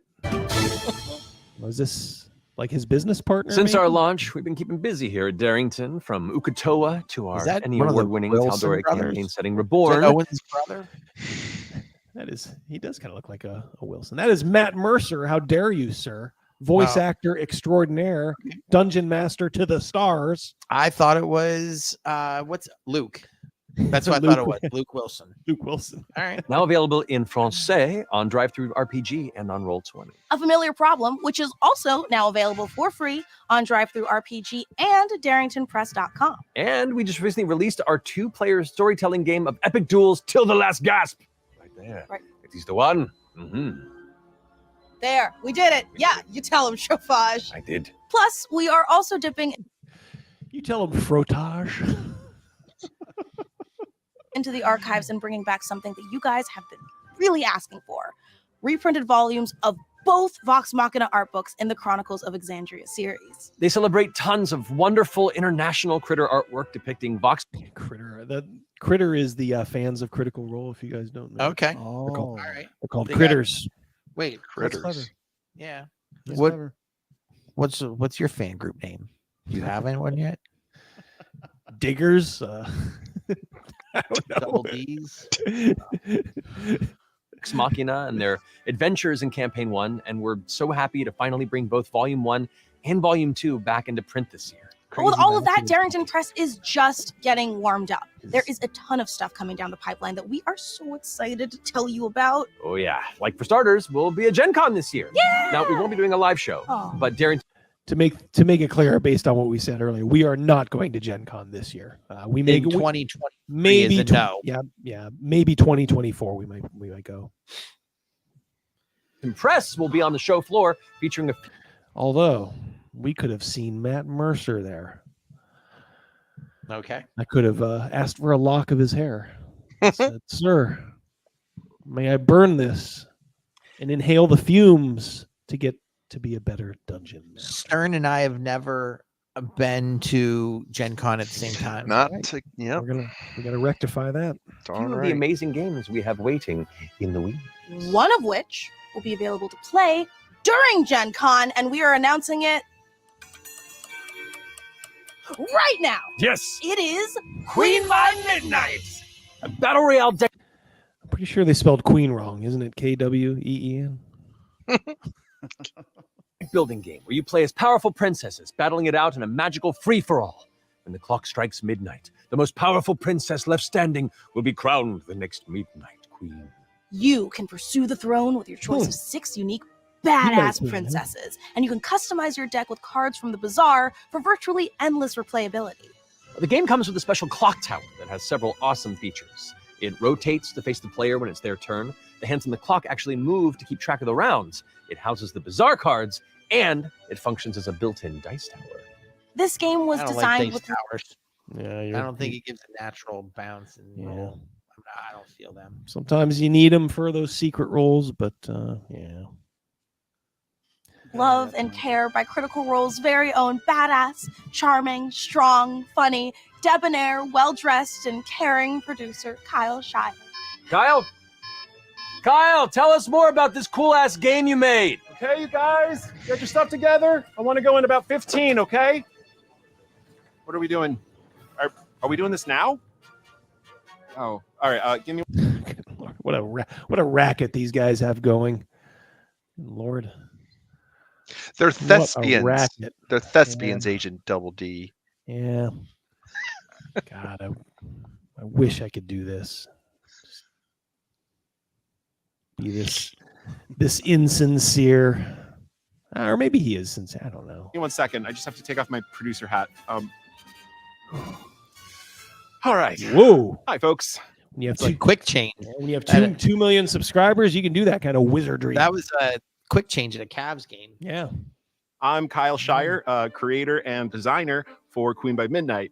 And words cannot express just how delighted I am to finally get to share. He's tearing up. I'm all verklempt here. Share this game and these fabulous princesses with the world. 4 years ago, I made the prototype for this game after. So we got a guy making a game about princesses. All right. We all know why we're here. I'm gonna Dylan Mulvaney. Yeah, exactly.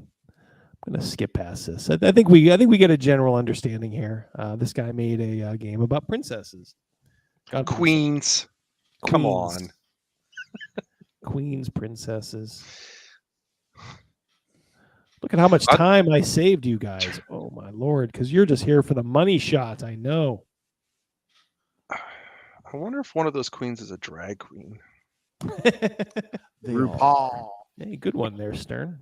You're earning your stripes tonight. Hey, thank you.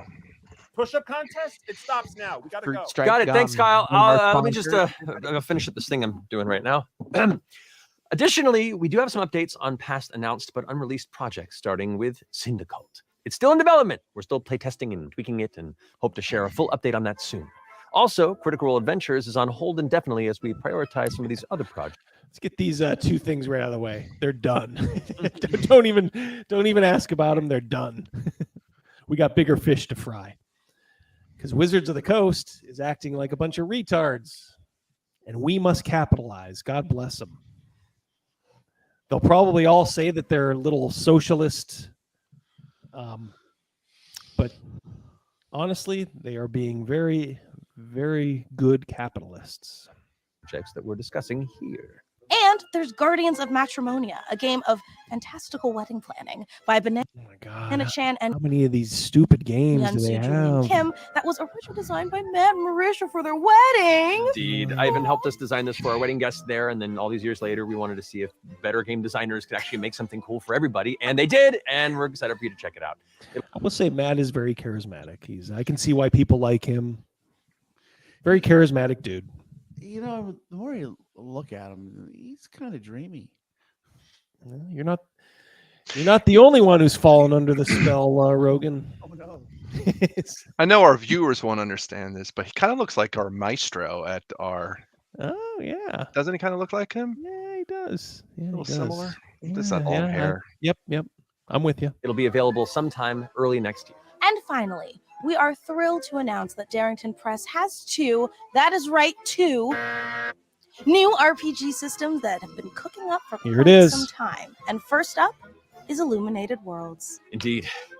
Illuminated Worlds is a D6 dice pool system designed for much shorter, arc-driven campaigns and packaged in a way so that it can be used with pretty much any type of setting you can think of.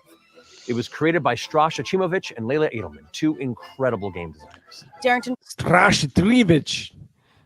Sounds like a good, strong Slavic name. Strash. Press is also working on another brand new system that is, well, it's still in development, so it may be a little too early to dish out all the hot deets, but we said this year so we can tease a little bit, right, Matt? I know we're not supposed to, but I really want to. So what the hell? The game is called Dagger. Who he seriously reminds me of the Nickelodeon show. It was iCarly with Miranda Cosgrove, the brother. Oh yeah, yeah. Yeah, I can see that. And he was the voice of Tough Puppy too. Well, here it is. They just announced Daggerheart. That is a clever name. I wonder if there was a little two-tone meaning to that, because they could really fuck up Wizards of the Coast shit with this. It's a fun and fresh update to the fantasy genre of RPGs, and it's been designed for long-term campaign play and character progression. We've been working on it for a while, and we're super excited for you to check it out. And we're also expecting a preview of both Daggerheart and the Illuminated World system, both online and in person at Gen Con this year, you lucky little Gen Con attendees. I think that's all the announcements we had. I think that's it. Yeah, we did it. Very first day of the press. Yes! High five! Fantastic! Yes! Aha! So now go follow Darrington Press on social media for more updates on all these. I don't think so. No, because No? they made this wedding, and I don't think it was their. Must maybe just his business partner or something. Well, there it is. That I guess we can probably do both, because I got the Ginny video. Boy, we lost 10 viewers over that. You guys don't like Critical Role, do you? Rotten tomatoes, rotten fruit, vegetables. Travis set me straight. That is not his wife. Yeah, I didn't think so. So what do we think, chat? I think personally, if you want your boys' take, it's just another chip. It's like the Matt Colville game, but this one is going to hit a lot harder. This one is going to hit a lot harder, because there are a ton of these folks, and they ain't playing any OSR games. They're all playing 5th edition D&D. I mean, they are. This is coming directly out of 5e. Probably not even Pathfinder. I think Pathfinder attracts a certain, they're more into like the 3e crunchy crowd. So wait, so this Daggerfall or Daggerheart. I kept on saying Daggerfall. This Daggerheart is going to be a competition with D&D. Is that what they're? Oh, that's going to hurt them. That's why you say Dagger to the heart. Yeah, that's why I'm saying. Yeah. I think they knew it, and they're like, let's be a little cheeky here with the name. Maybe it was just untitled, and then when the whole OGL fiasco happened, and they felt like they were going to be left high and dry, and that's when they probably said, well, fuck it. Even though we were planning this game for a while, now we're all in, and let's tweak them a little bit.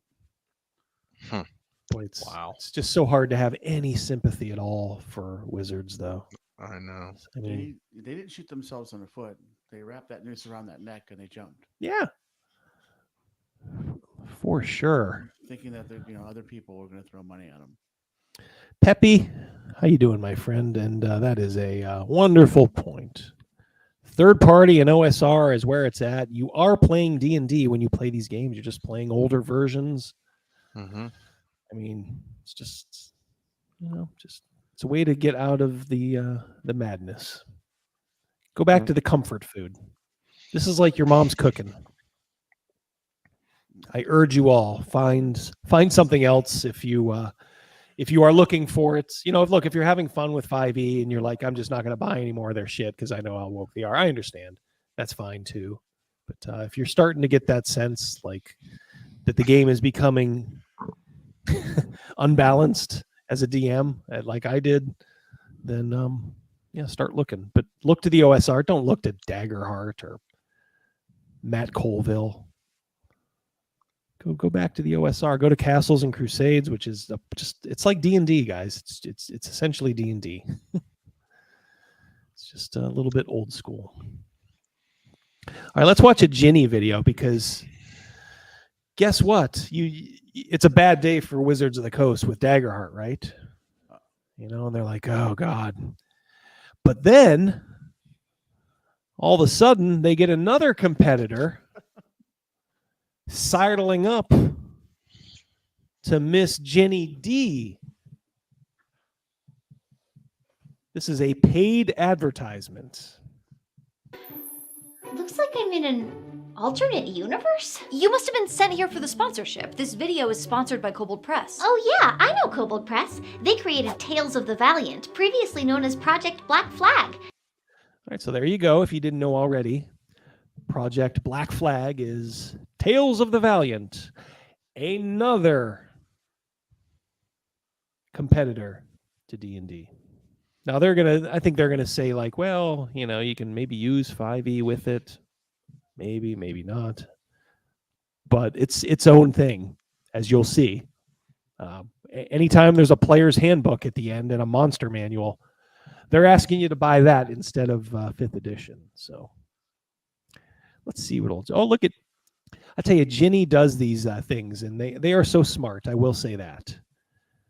It looks like such high production value, and of course she has good cameras, good filters. But all she does is these little skits where she plays different characters, herself, and then like this elf, like Eddie Murphy around the table. Yeah, Nutty Professor. Nutty Professor. Until she can pull that off. And granted, I may have a few characters on this channel, but my God, I need to start doing this. I need to start interacting with my own characters. You're gonna have to start wearing latex. That's right. That's the system I yeah. was made with. So you weren't created with 5th edition D&D? Well, not technically. Tales of the Valiant builds on the 5th edition Creative Commons. The goal is to streamline 5e and build an independent foundation that everyone can create. How much more streamlined do you want that game? It's not that difficult. It's not like, look, Pathfinder can't be all crunchy, and then Wizards of the Coast then by default is less crunchy, right? I don't know. Did you guys find 5th edition like numbers heavy? No. I thought it was a little too basic at times, but. I mean, like back in 3.5, we got to a certain point where we're counting, here's my attack plus this, plus this, plus this, plus this. Yeah. Yeah. For 4th edition too was a little bit like that as well. But yeah, for like 5th edition, that was their whole goal, was like, all right, we're gonna go back to making things more streamlined. Well, here comes Kobold Press saying like, we need to streamline this 5th edition. Well, how much more streamlined can it be? For irrevocably. Oh yeah, they've been passing their playtest documents around. Yeah, those are some previews of just some. So easy to film too. I mean, she all she did was write a script, or somebody wrote a script for her. We'll give her credit. She probably wrote it. And just film 2 parts. Just edit it together. God, it's so easy. 2 that we know of so far. Yeah. Maybe there's more characters to come, like Eddie Murphy and the Professor. I hope so. Let's not give her that much credit. Hold on there, Double D. Jeffrey Hatch, $5 super chat. Thank you so much, my friend. So here's the problem with Daggerheart. Tales from the Valiant are all just reskinned 5e superhero games. Absolutely. Give 1e a chance instead. And I agree 100%. Or just like a 1e retro clone, or even a 2e. Like Castles and Crusades is more kind of like a 2e, a little bit of 3e thrown in.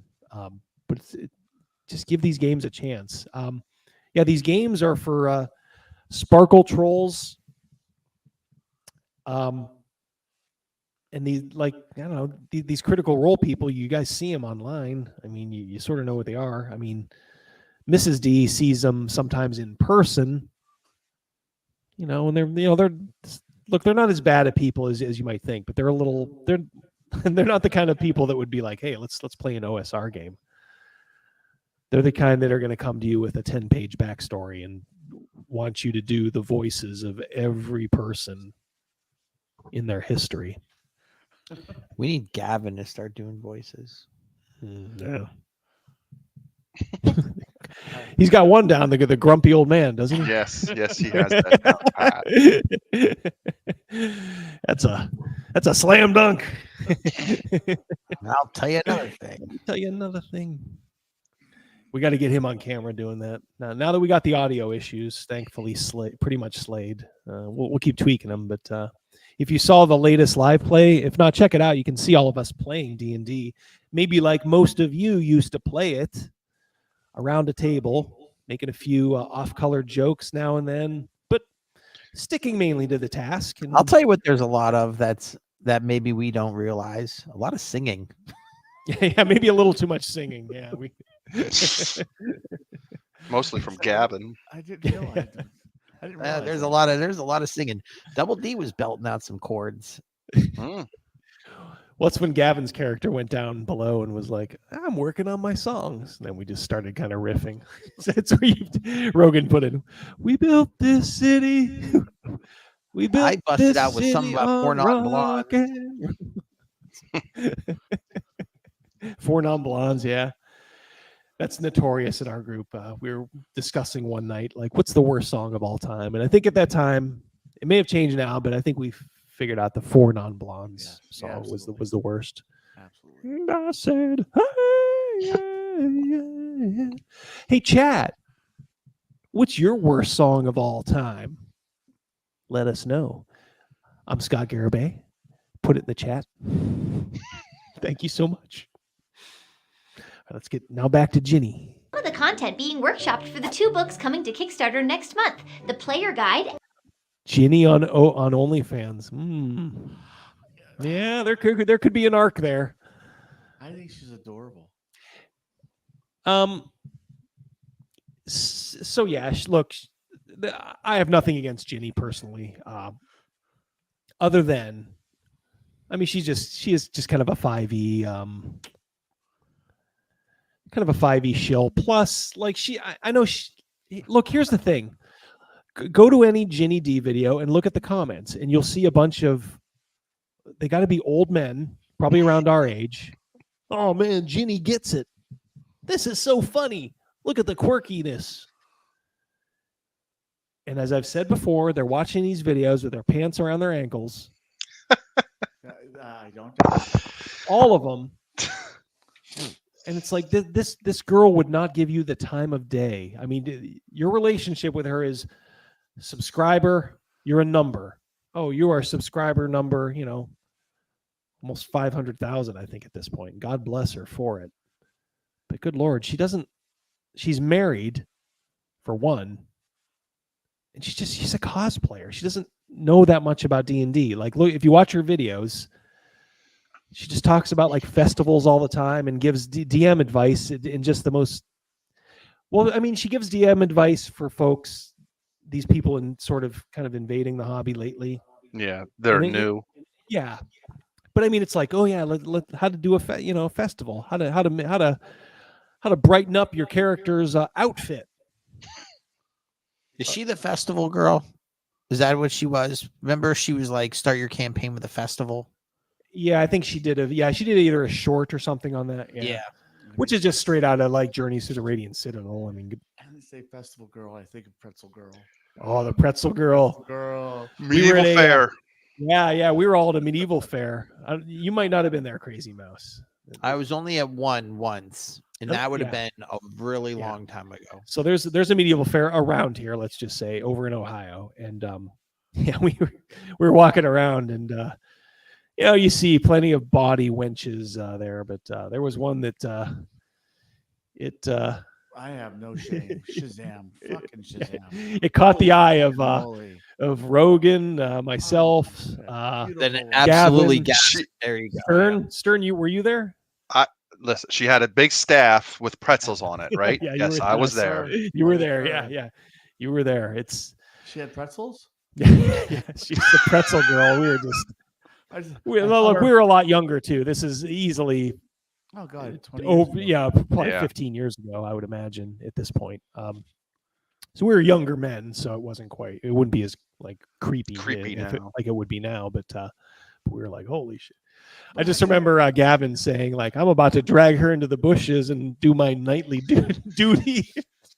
He said, take my nightly privilege. Yeah. I'm just like, well, go ahead and try that, Gavin. See you escorted out. But Travis, can you be more specific about the one above Cincy? Because I mean, technically, the answer is yes. Technically, yeah. Without doxing us, let's just say way above Cincy. Maybe even close to a lake. All right. So yeah, let's get going on Ginny here and her. Just amazed at how she just does these, and everybody's like amazed. And I like I said, she's smart. She does knows her audience.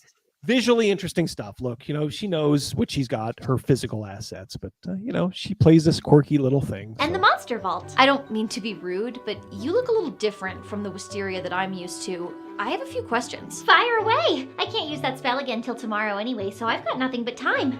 Well, let's start with the obvious. You have pretty long ears, so you're not gnomish like my wisteria? Gnomish? Oh gosh, no, I'm an elf. I'm not one of those disgusting subhumans. I'm an elf. How dare you? She looks when she's in that character right there with the pink hair, she looks a little bit like Drew Barrymore. Yeah, I can see it. Yeah, I can see that. It kind of But tamps. when she's not in that character and she's in the other one, she looks like Arya. She looks like an anime character, yeah, with those big eyes. Yeah, she's Christina Ricci. Yeah. It's those eyes that like draw everybody in.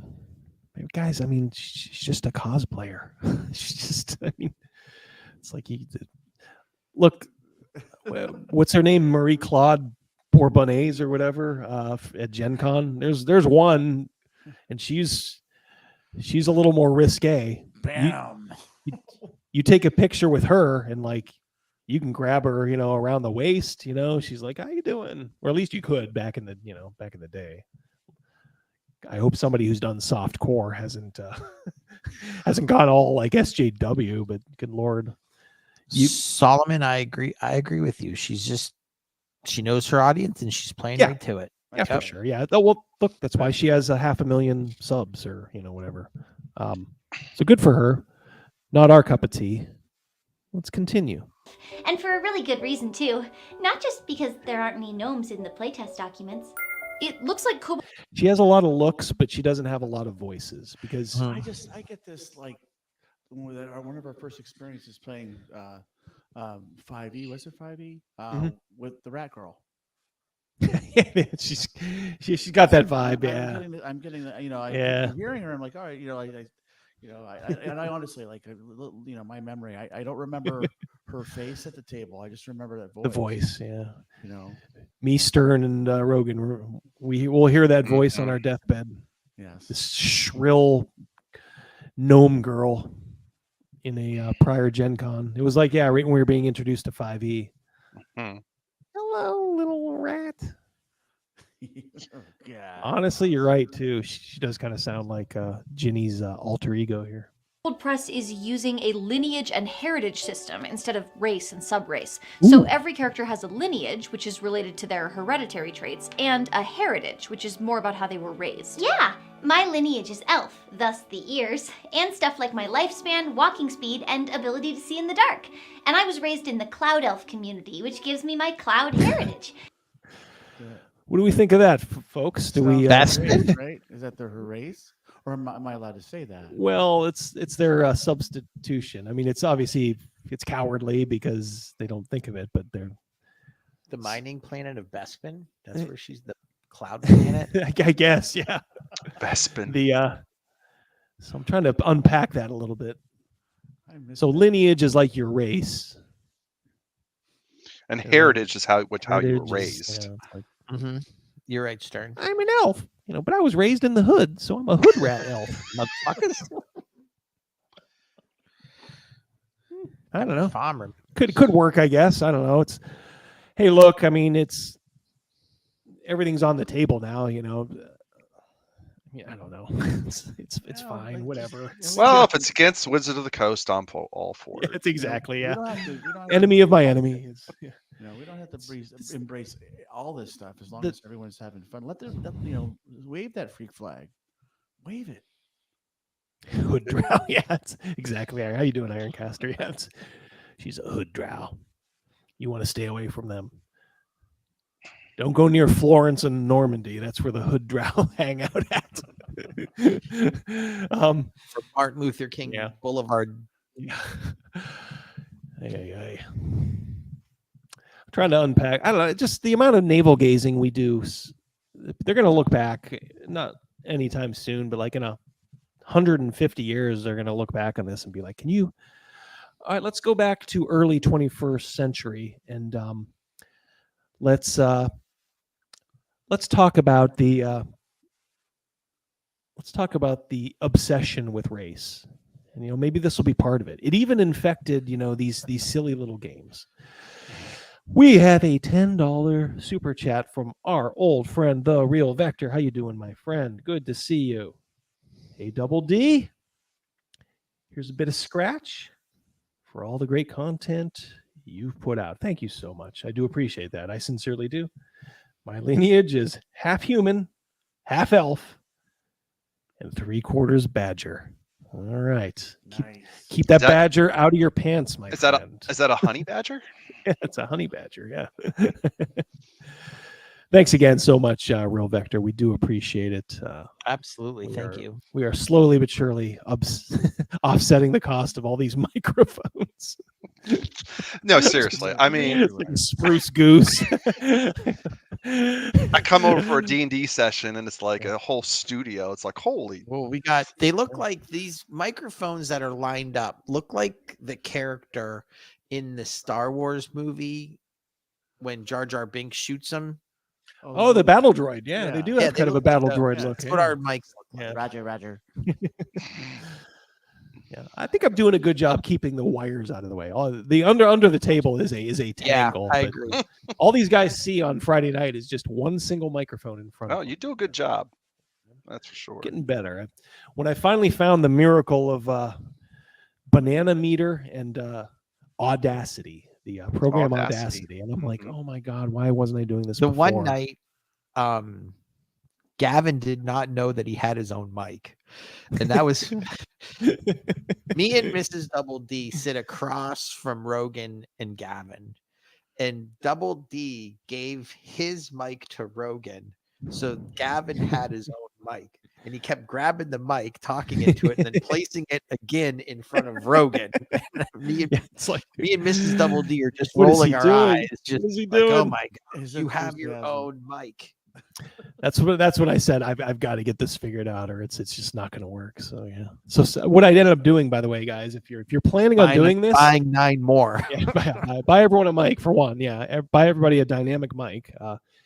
Like I said before, Amazon has these Amazon Basics dynamic mics. I couldn't believe they were dynamic, which means it just picks up what's in front of them.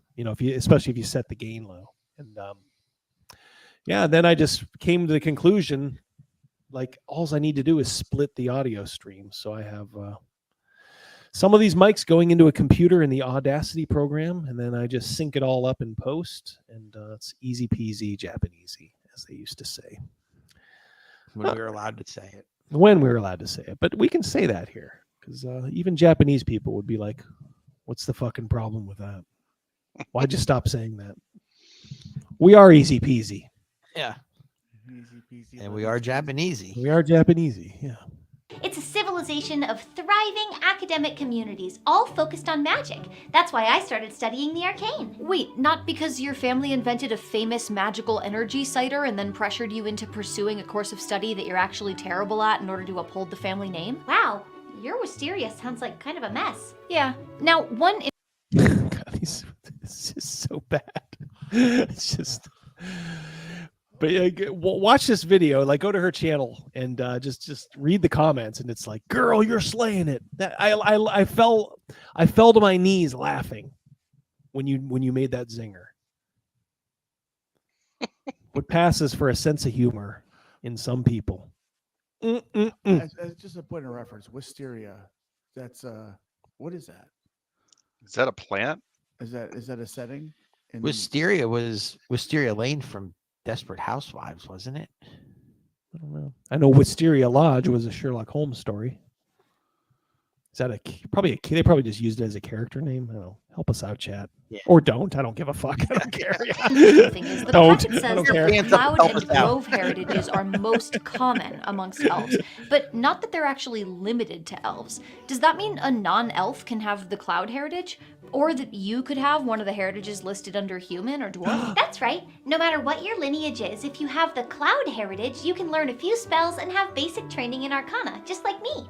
everybody's a winner, so nobody's a winner. Yes. Everybody's special. Okay. It's gonna be like D&D, where every character class can cast spells. Or pick locks.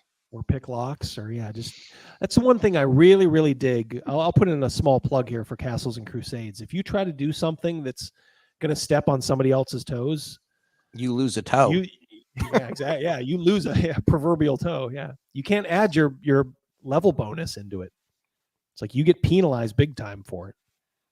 So they want you, like they want thieves to be doing the thief stuff. Whereas in 5e, it was always like, well, if the thief misses, I'll give it a shot. I'll give it a shot. What the heck, I mean, well, maybe a small bonus. I mean, I think it just works a lot better because every class is a little different, and you can all give them, some way to shine. And if you have the Grove heritage, you can communicate with animals and you'll be really good at climbing. That's very different from 5e. There's no way you could create a dwarf character and just give them the wood elf subrace. But isn't that kind of retarded? Yes. Isn't that a little retarded? I mean, seriously. Isn't that just stupid? Kind of like backgrounds? You could definitely have a dwarf character with, say, the Outlander background. Tales of the Valiant has backgrounds too, but they're less about how you were raised and more about what choices. Is this a game she created or is just promoting? No, she's promoting it. She's getting the bucks. Okay. She's getting Cobalt press bucks for this. Kobolds, about 40 to 400. 40 to 400, yeah. She's like, what's my pay going to be? And they're going to be like... 40 to 400. 40 to 400, yeah. She'll be like, times 5. Do you see my audience? My audience of simps. Malaki. That's pretty funny. Her create a game, yeah. Yeah, that is kind of funny. In retrospect, yeah. She got burnt out DMing after like 3 years. She made a video like, I'm burnt out as a DM. Oh, God. I guess everybody trying to be Matt Mercer and be a professional voice actor is just not going so well. How about you just explain what's going on? Save the voices for, special things. In your life, what kinds of crafts or skills you've pursued. My heritage means that I was raised in the Cloud Elf community, but my background says that I chose to be a scholar. Seems like the scholar background lets you have some relevant skill and tool proficiencies, determines some of your starting equipment. Why would a scholar have tool proficiencies? It doesn't make any sense, does it? Like, tools is like hands-on, right? Yeah. Scholar. Why would a scholar? Pencil sharpeners? I don't know. God, this game is gonna suck so hard. I have no the Critical Role. I don't, folks. Like they are what they are, but I don't have anything special against them. I don't like Cobalt Press because I've seen some of the way some of their people act, and they're just as bad as Wizards of the Coast and Paizo. I mean, a lot of the folks, it's all like intermingled. So this game's gonna suck, and I'm gonna laugh. But you know what? It's gonna take away sales from Wizards, so go for it. If you want Ginny, send us a copy. We'd love to play it. Give it a trial. Yeah, send us your free copy. And gives you something called a talent, and let's come back to that in a second. Jesus, I got talent. What the hell? How many fucking things are there in this thing? We've got heritage, lineage, background. What? Talents? Next. Probably. Notice that where the 5th edition player's handbook has whimsy. Yeah, we got a whimsy score. Rolling tables for traits, ideals, bonds, and flaws. This document just has one rolling table for adventuring motivation. For me, it's that adventuring allows me to do my own hands-on research. Testing out experimental spells is kind of frowned upon in an academic setting, turns out. But out in the world, I can try out whatever I want. A lot of shrooms. Yeah. I mean, everybody loves like Stranger Things. Like, oh yeah, it's bringing D&D to the to the forefront. If those kids in Stranger Things were real and they could see what D&D has become, and then you showed them this video, they'd be like, all right, I'm done playing. Right. Going out for football. The jocks had it right all along. This stuff makes you gay. It's true. I mean, what could you conclude if you're just a red-blooded American male and you're like, oh, this is the game we play. I mean, I know it's not the game we play, but good Lord. I burn all my books and try out for lacrosse. I'm to the point. I'll say it out loud. I wish for the days when we bemoaned just the fat beards and the guys who just couldn't cope in society. That was our burden to bear, but that's fine. Now I got to answer for this too, or not even answer for it. I accept a pat on the back for this. Oh, you're one of those, pink-haired, long, elven-eared game players. How great for you. I guess, Kill me. It'll kill me. this is kind of, sadly, this is kind of our legacy. I want Fight us Club our back. age, this is the younger generation. This is like, dude, like we built something better than this, and you're all shitting on it. What were you saying, Stern? I just said I want Fight Club back. Where you don't talk about it. Yeah, that was our. I'm sure you guys had a rule similar. Like when we started playing, we're like, look, guys, I don't want to be answering questions about this, so let's just all agree we don't talk about this shit outside the table. Right. Early solid for a long time. Yeah. And that was even when, it had the 3E explosion. We still didn't want to be identified as gamers. You kidding me? Even though we were all married at the time, it's like we had our women, but we still just didn't want the embarrassment. Mm-hmm. And now it's like, now look at the embarrassment. The embarrassment factor is way up. It's off the charts. I don't look at it as us failing them. They failed us. I know. Jeff's jetting. Jeff, have a good night. Thank you so much, Jeff. Thank you for the super chat. We love you, buddy. Enjoy the movie. Enjoy that family time with your son. Yep. Amen. For sure. Yeah. Oh yeah. I don't know, guys. This is just brutal. It's getting your boy Double D down a little bit. No, we don't need. Mummy's a good movie. We don't want Double D down. Well, if we're talking about the 1957 Mummy from Hammer Horror, yes, it is. It's that Tom Cruise stuff. No. I'm talking about the other one back in the 90s. Oh, the Brendan Fraser. Yeah, that's that movie too. Bad. I like it. I didn't mind it. Yeah, it was okay, I guess. Yeah, it was all right. Cruise one blew. Yeah, the Tom Cruise one was just terrible. Hey, Tom Cruise street cred went up with me when he thanked the fans at the beginning of Top Gun 2. Yeah. He sat down and genuinely said thank you for coming to the movie, that he just wanted to entertain us. I appreciated that. I gotta say, Scientology and all, I was like, right on, Tom. Fucking A. And then I watched a movie that wasn't full of a bunch of just current year stale I liked it. politics. I liked Maverick. Yeah, it's a good movie. It was good, enjoyable. 2 hours. Just you're in the story. It's a way to make a movie these days. Well, I did not watch it, but I do respect what he did. Yeah. And Jennifer Connelly was easy on the eyes. Hubba hubba. I didn't know how pretty she was. She's been beautiful for like 4 years now. Yeah, there was something go around online, like some folks were saying, like, she's only a 6 or a 7. Yeah, you know what? That sounds like something Gavin would say in all seriousness. He's a knucklehead, and I know he's not listening either. All right, we'll ask. We're gonna ask Gavin. Yeah, we'll know he's listening if he says, turns to you and says 10 out of 10.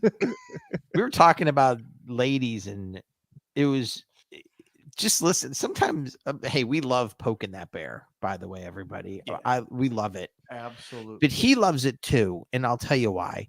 The simple thing is, all he has to do is tell us which freaking avatar he wants on there, and he refuses to leave Sandra Bullock.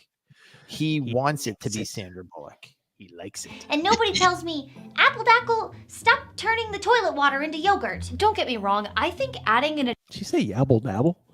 Yabble dabble. Did I hear yabble dabble? Double D, I think she watches I would your show. respect her more if she said Let's that. rewind that. She watches that. Can you rewind that? Do the 10-second rewind. I cannot. I'm not going to give her credit for that. I don't think she said yapple dapple. Yapple dabble. Freaking close, but Every time I stop showing her, like, the views drop. So I think people, even though everybody says they don't like her, I think we got some of those pant droppers in our chats. Yeah, I'll tell you why. Because they logged out.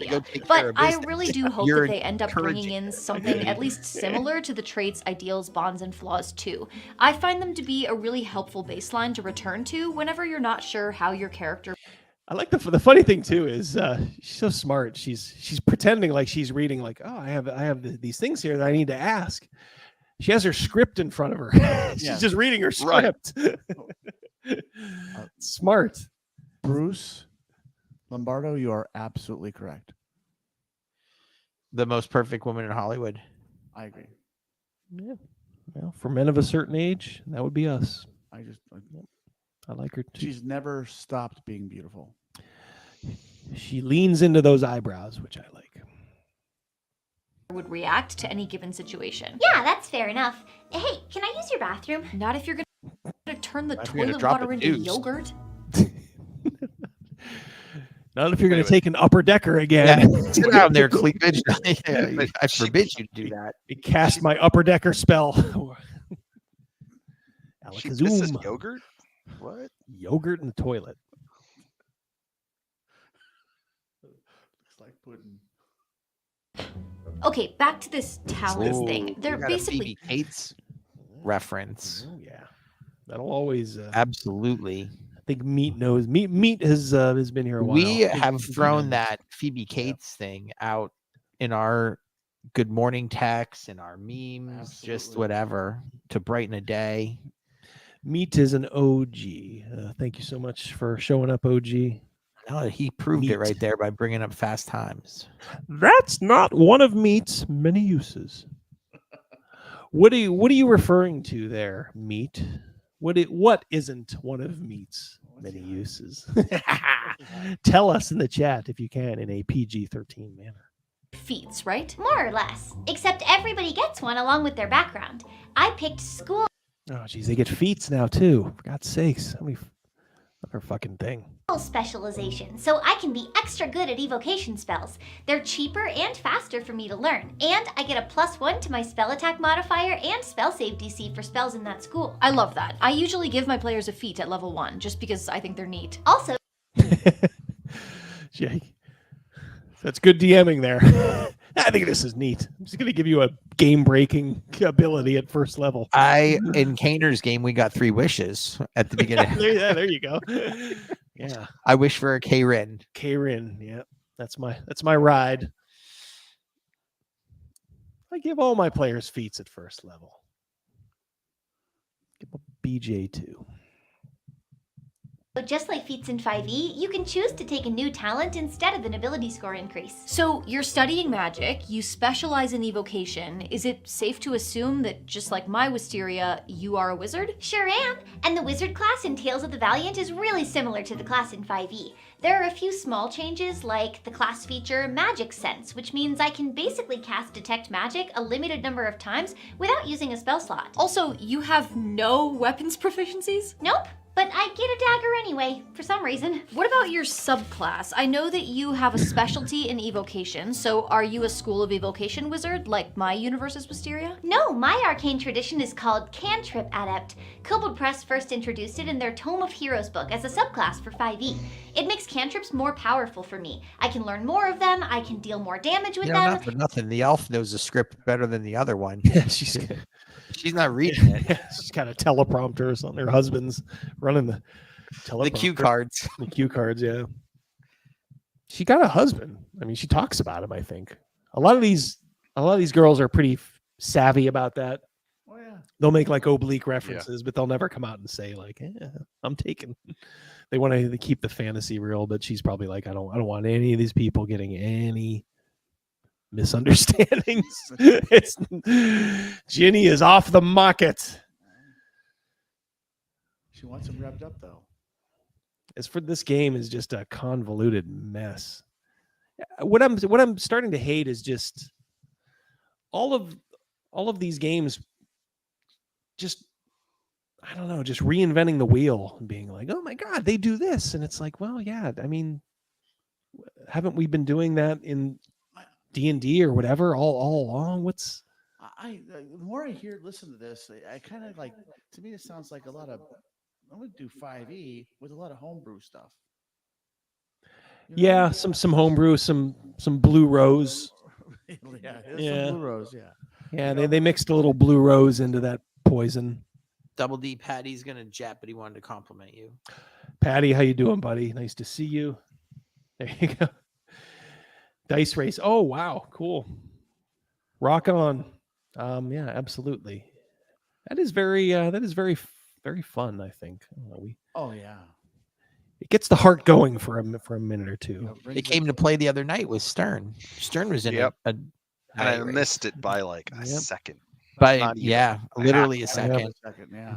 Yeah, I wish you guys could have seen it. That was one of the nights the audio wasn't working before I. Mrs. Double D had a hard time accepting that reality. Remember that? Oh God, I was not on the boat. Yeah, I am. On the don't boat. get me wrong. I love Mrs. D, but as Crazymouse will attest to, sometimes she's begging for a little bit of the bitch blush. The bitch blush.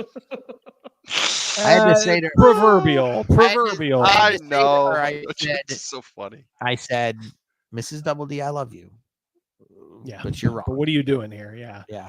He's always the voice of reason, and I'm like, you are 1,000,000% staring daggers at my wife. Like, what are you talking about? I almost said, just shut the fuck up and let's move on. Don't want to be that way. I don't know. In a way, it's a blessing to always have your wife at the table, but about once every year or two, you feel like strangling her. Proverbially. No. These guys will attest, Mrs. D and I get along quite well. Oh, they do. Absolutely. Yes, we are. She is a gamer too, and not one of. She's does not actually gaming now. She's board gaming now. Yeah. But she has been a long time player since 1995. She said that D&D. Regardless if our plans for Gen Con fall through, she is going next year with or without us. She did say that. Yeah, she probably to Origins, maybe. No, she flat out said Gen yeah, Con. there you go. Yeah, so we are going. Daughter Double D and you think I'm going to let my wife around the likes of Matt Mercer? Yep. Who's that nail polished freak? What's that dude's name? Dreamy? Monty Cook. Yep. You think when Monty Cook out there, I'm going to let my wife out without a chaperone? You crazy? Crazy mouse. You crazy mouse? I'm walking Mrs. D through that vendor hall arm in arm. Don't you even look at her sideways. DM James, how you doing, buddy? Ginny looks like she's with. Yeah, actually, she does. She does. It's like, oh, you're hiding it so well. I didn't know you were expecting wisteria. That's wisteria, James. I can even cast them as bonus actions a few times a day. Man, I think that's a really creative subclass. There's really nothing comparable in the core 5th edition rules. Is spellcasting more or less the same then? There are a few changes, but they're more in the interest of clarifying the system than actually changing how it works. For example, spell levels are called spell rings and illustrated with a series of nested circles, which makes it clearer that you can use a more powerful spell slot to cast a lower level spell if you want, because it's contained within the ring you're using. Also, Yep. What? Huh? Yep. Imagine figuring that out at the game table. I'm shooting this spell, but it's in the 5th ring and blah, blah, blah, blah, blah. What the fuck? Nah.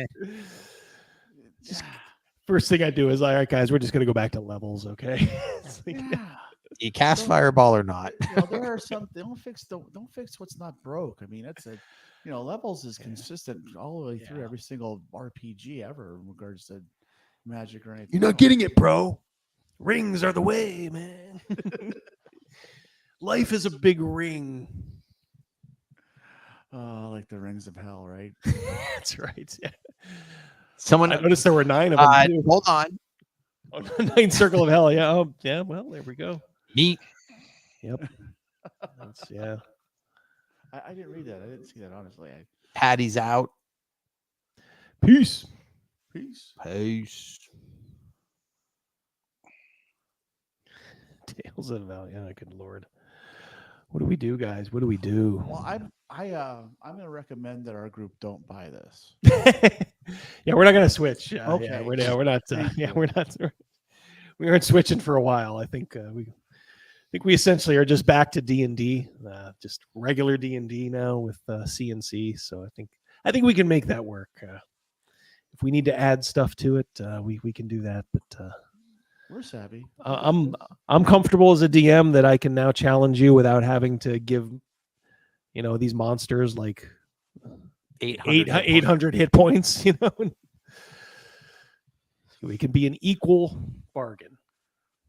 Be challenging, but So instead of spells having a ritual tag, rituals are considered a different type of spell. Any spell with a casting time longer than a minute is a ritual, and you don't have to use a spell slot to cast it. Interesting. I can see that they've added a rituals column to the wizard class table, showing further fucking it up.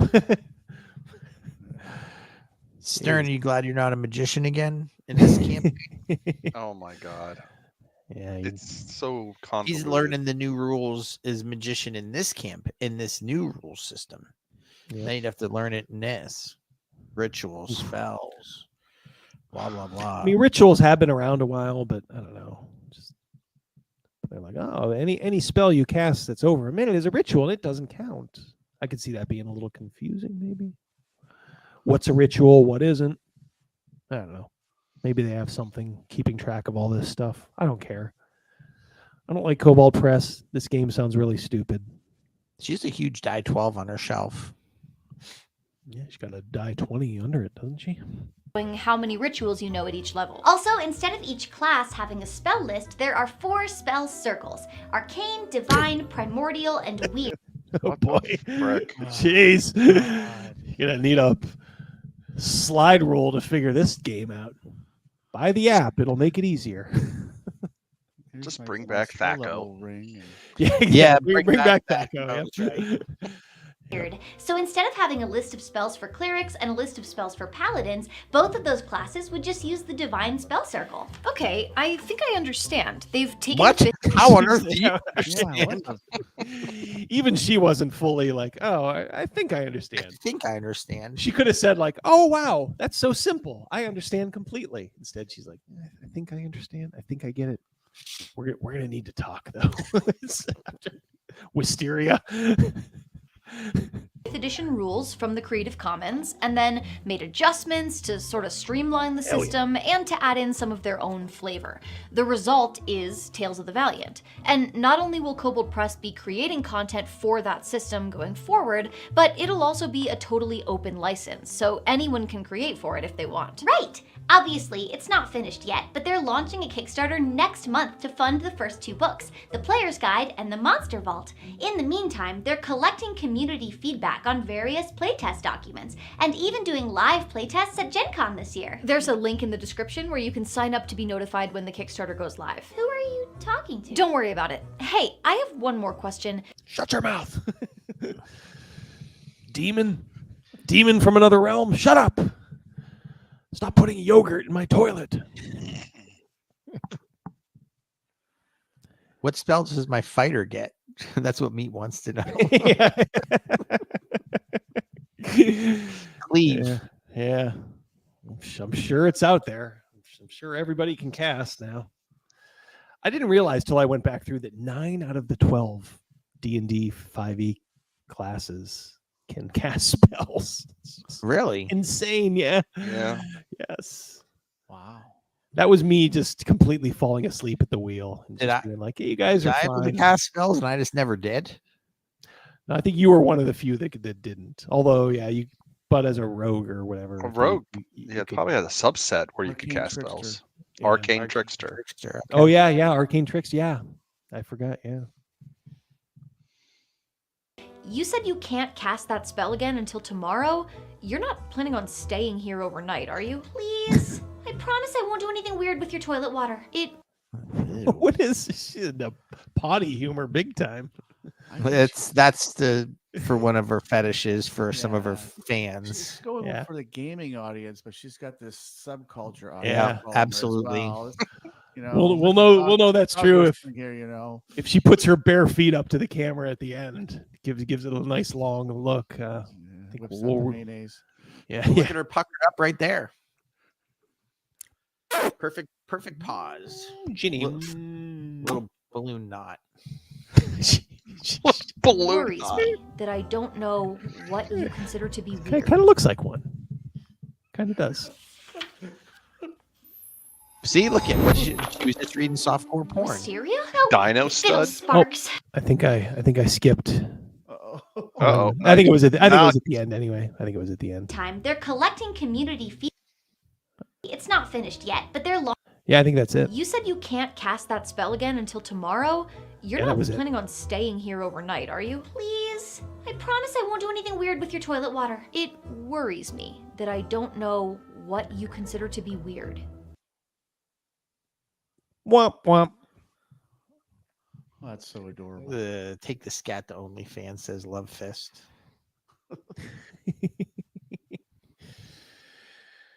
Well, what do we think of Kobold Press's Project Black Flag?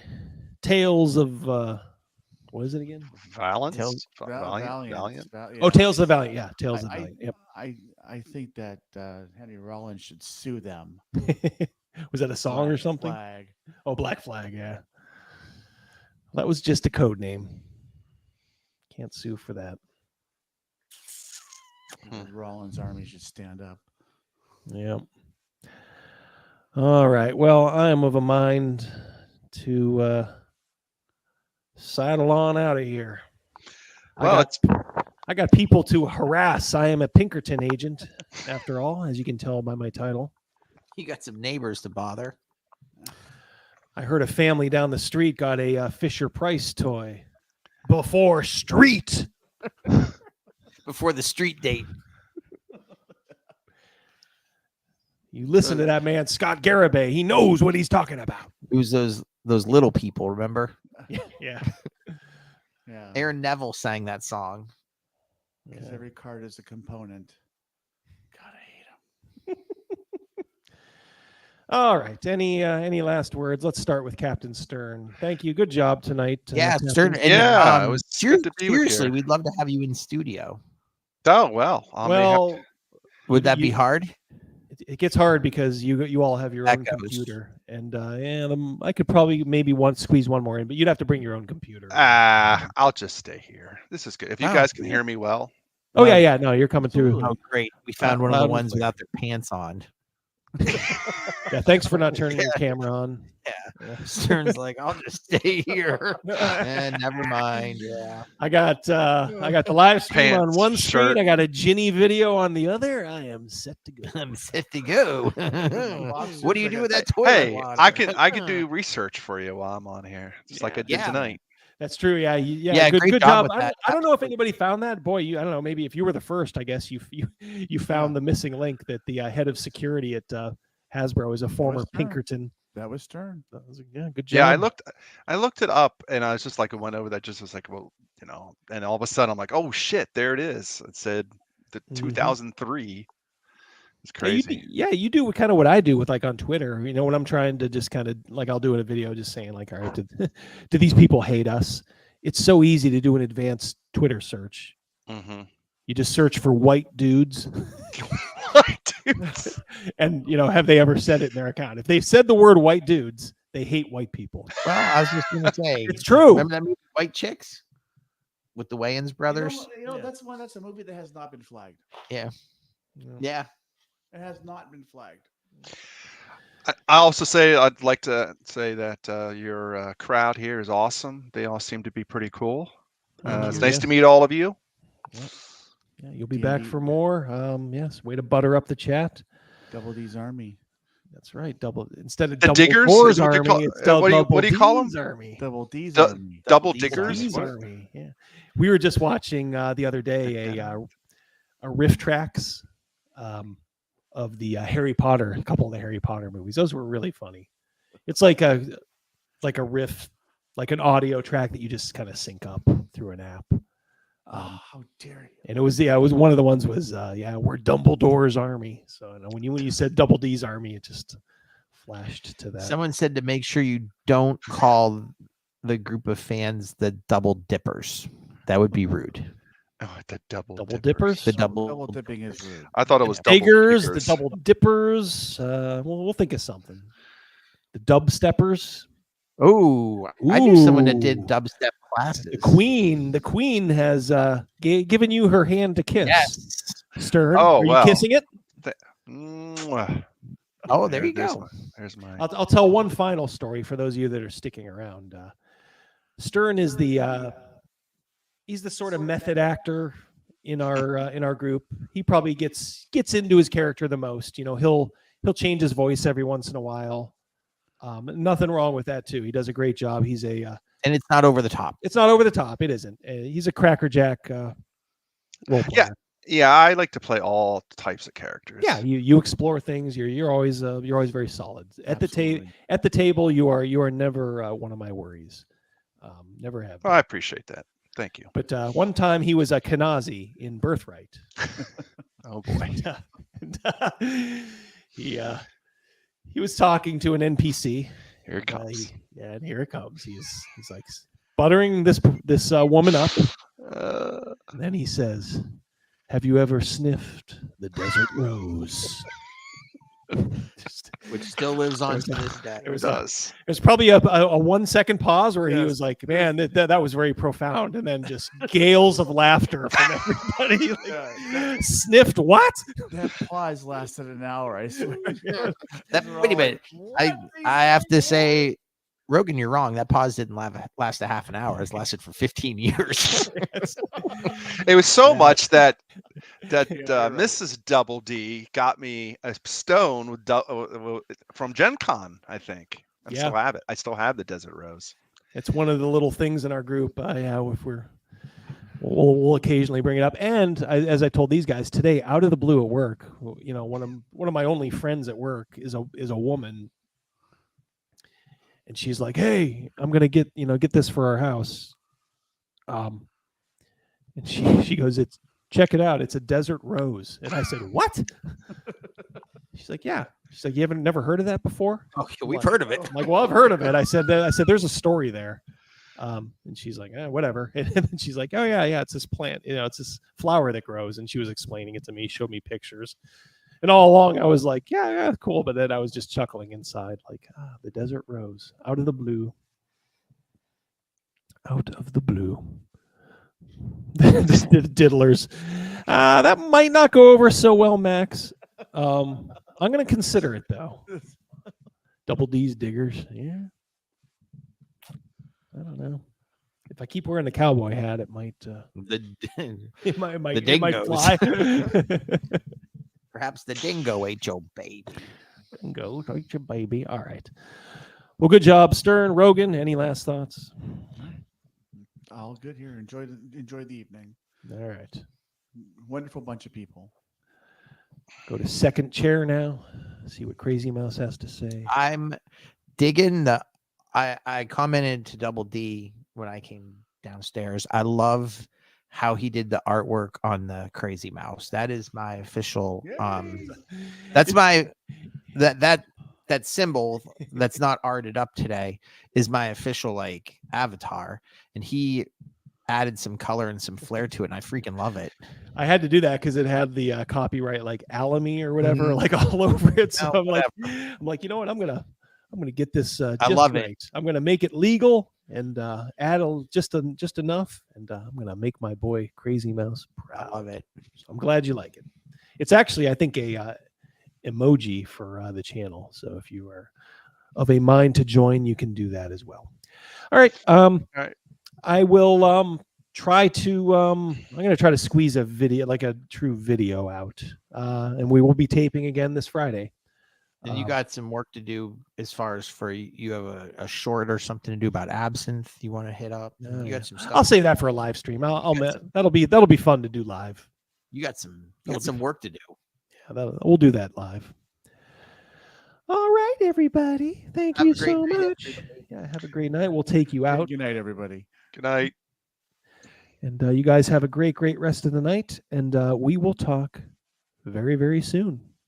Until we do, goodbye.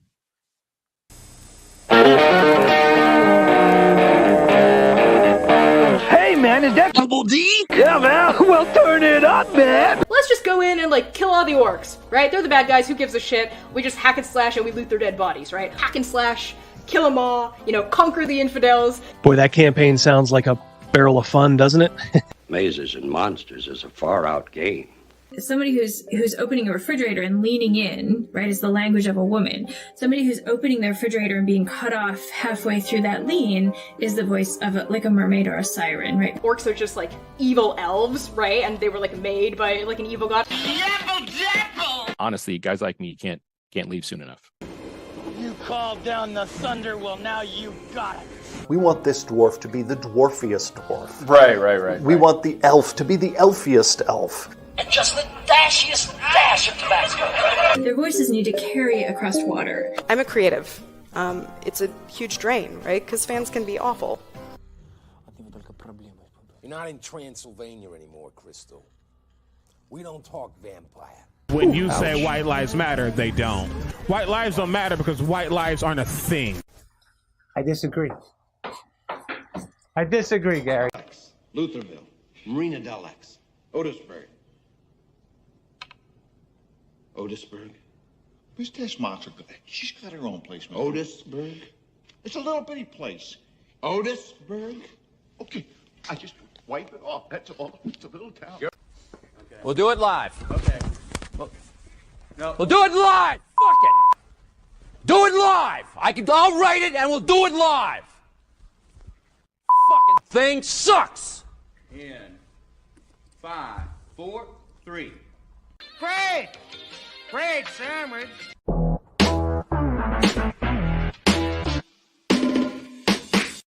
You, Missy?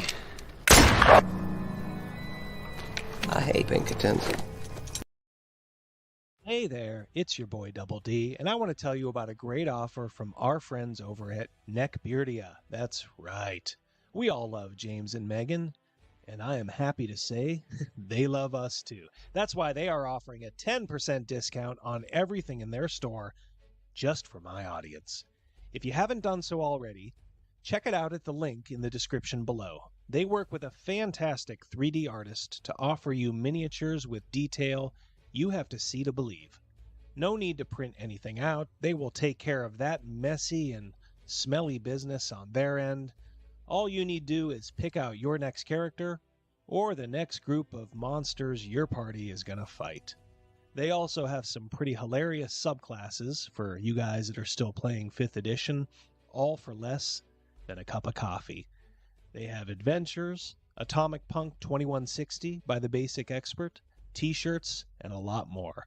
Why not support people that don't hate you? Use the promo code DND10 for 10% off your order. And remember that shipping is free for orders over 50 pounds. That's just a little bit over $60 US. Visit them today and don't forget to use the promo code DND10. What qualifies you to be a U.S. Senator? You have 60 seconds. Hi, good night, everybody.